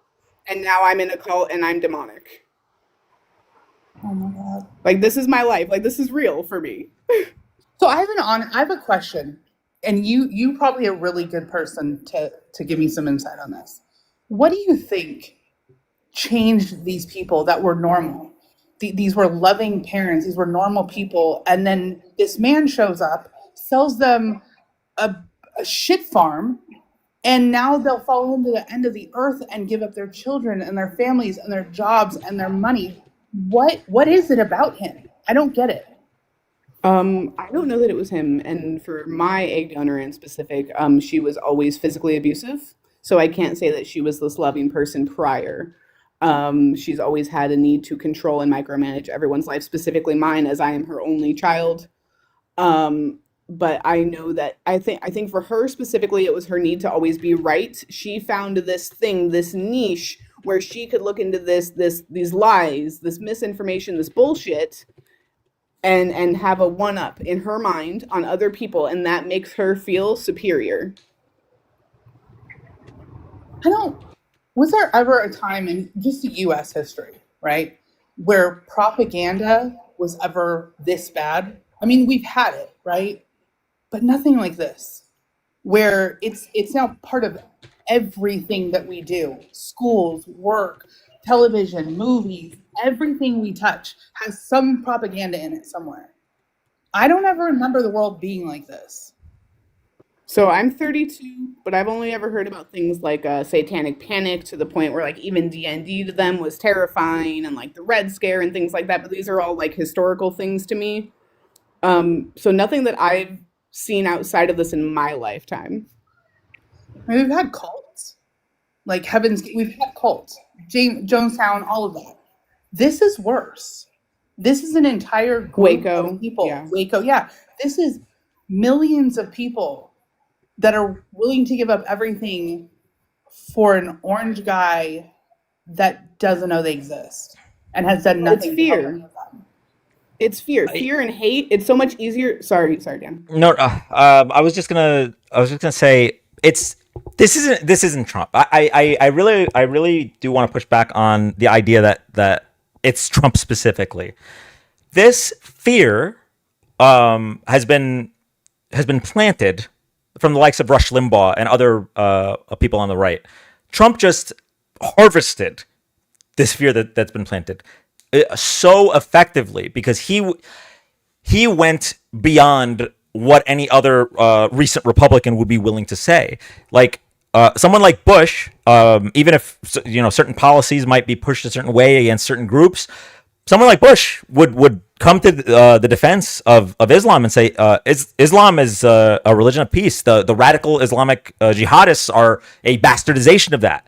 But can you imagine someone like Trump saying that? So like Trump came out and all the fear that Fox News and Rush Limbaugh and all these right-wing things have been pumping into our adult parents all these years, he just came in and just reaped the rewards. And he happened to come in against at the time weak candidate in regards to Hillary Clinton through various things, some of which weren't her fault at all. I mean, she had decades of Republican attacks, and she had the FBI thing opening again, and there was a whole bunch of reasons. But he happened to come in, the planets aligned. He didn't even win the popular vote, just barely won in 3 states, and then it just snowballed, it just kept going because as those fears are continue to get validated via confirmation bias, right? As if you trusted Trump the first time and he starts giving you lies about what's happening, then you're just gonna keep believing him, and it gets worse and worse and worse. And the line for incredulity gets further and further, because before anti-vaxxers were like ridiculed, but then because we're so far, it's like, yeah, circumcision causes autism, why not? So anyway, that one broke my brain today a little bit. It Broke my also brain. broke mine. But I will say that there's this documentary that I always recommend when we kind of get on the topic of where this started, because I really want to agree with Dan. This wasn't Trump. He's the catalyst. He's the precipice. He's the breaking point. But this was absolutely not Trump. There's a documentary called Bad Faith. Bad Faith. It's free on Tubi. And I highly, highly recommend, if you want to know like the beginning of all of this, because this is a 60-year thing in the making. I'm pretty sure it's also on Amazon Prime Video, and it's free. It used to be, but I think it still might be if you have a Prime account. I don't know. I don't know how I don't know how this ends and how we get those. Do we get those people back? Like, I don't think so. I don't think we get them back. And I've kind of done this grief process myself because, even though some people are bad people and we don't get to choose who our parents are, it's not like you want to lose a mother, but I absolutely have in all of this. And I've just had to grieve that because she's not coming back. There's just no way. yeah, I think the only way we get out of this is by the 90 million people that didn't vote need to notice how insane a large portion of the country are, and realize that they need to go out and do something. They can't just sit in complacency. Forrest, very good point. Certain people will, for sure, Forrest. Certain people. Probably not the ones that are trying to inject people with bleach. I think those are a little far gone. But he said Tylenol causes it, not circumcision. Yeah, fish and shrimp. I understand the context. The way he stated it was that there are studies that show a link in. First of all, he misrepresented the study, not only in the fact that he said it was 50% more likely, and the study said it was a small fraction, but also he's just assuming that it's because the children that were circumcised were prescribed Tylenol, and the studies don't point that out at all. So yes, you're right. He didn't say circumcision causes autism. What he did say was worse. Yeah, all that was one of the track demographics of the subjects in the study, those that were circumcised and those that weren't. And it just so happened that more that were circumcised were autistic than not. It's one metric in hundreds, and that's what he chose. And it's wild to me because they don't want to look at genetics. I have 2 autistic children. Do you want to know the secret of why? The real secret is that me and my husband were both, prior to our children getting diagnosed, undiagnosed autistic people, and we just didn't know why we struggled so hard in the world. Like every single parent who has an autistic child, they should just automatically test that parent. You're not wrong. You are not wrong at all. There's if anyone actually wants to read a study, a good one on this subject, we were talking about it today in Discord. It's the Sweden study. They ran it from 2000 to 2024. It had like 1.5 million subjects, and they did it through medical records. Nobody was forced to take Tylenol. Like, it was a controlled, every mother that they tracked, who took it, who didn't, who had multiple children. It's an incredible study, and they found it was like 0.002% the correlation. That's all it was. Wasn't enough to be Yeah. definitive of anything. But it's a great Exactly. story. It's really interesting. And fish and shrimp. Yes, thank you for acknowledging that I have blue hair. Your observation skills are wonderful. I do it to keep the maggots away from me. It really helps. I'm trying to get a septum piercing next just to really keep y'all far away from me. My whole goal in life is to look like a poison dart frog, so you all will fuck off. Thanks for noticing.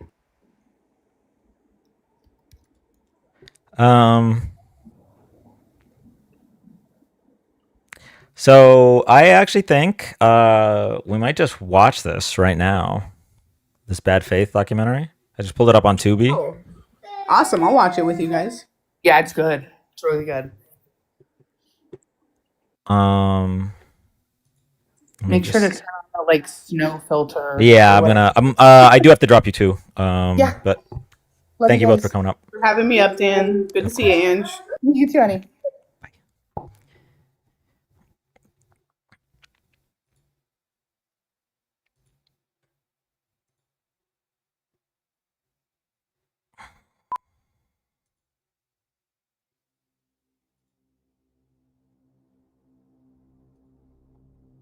YouTube. I'm gonna have to end the live. If you want to watch with us, join on TikTok or Twitch. Love you guys. Bye.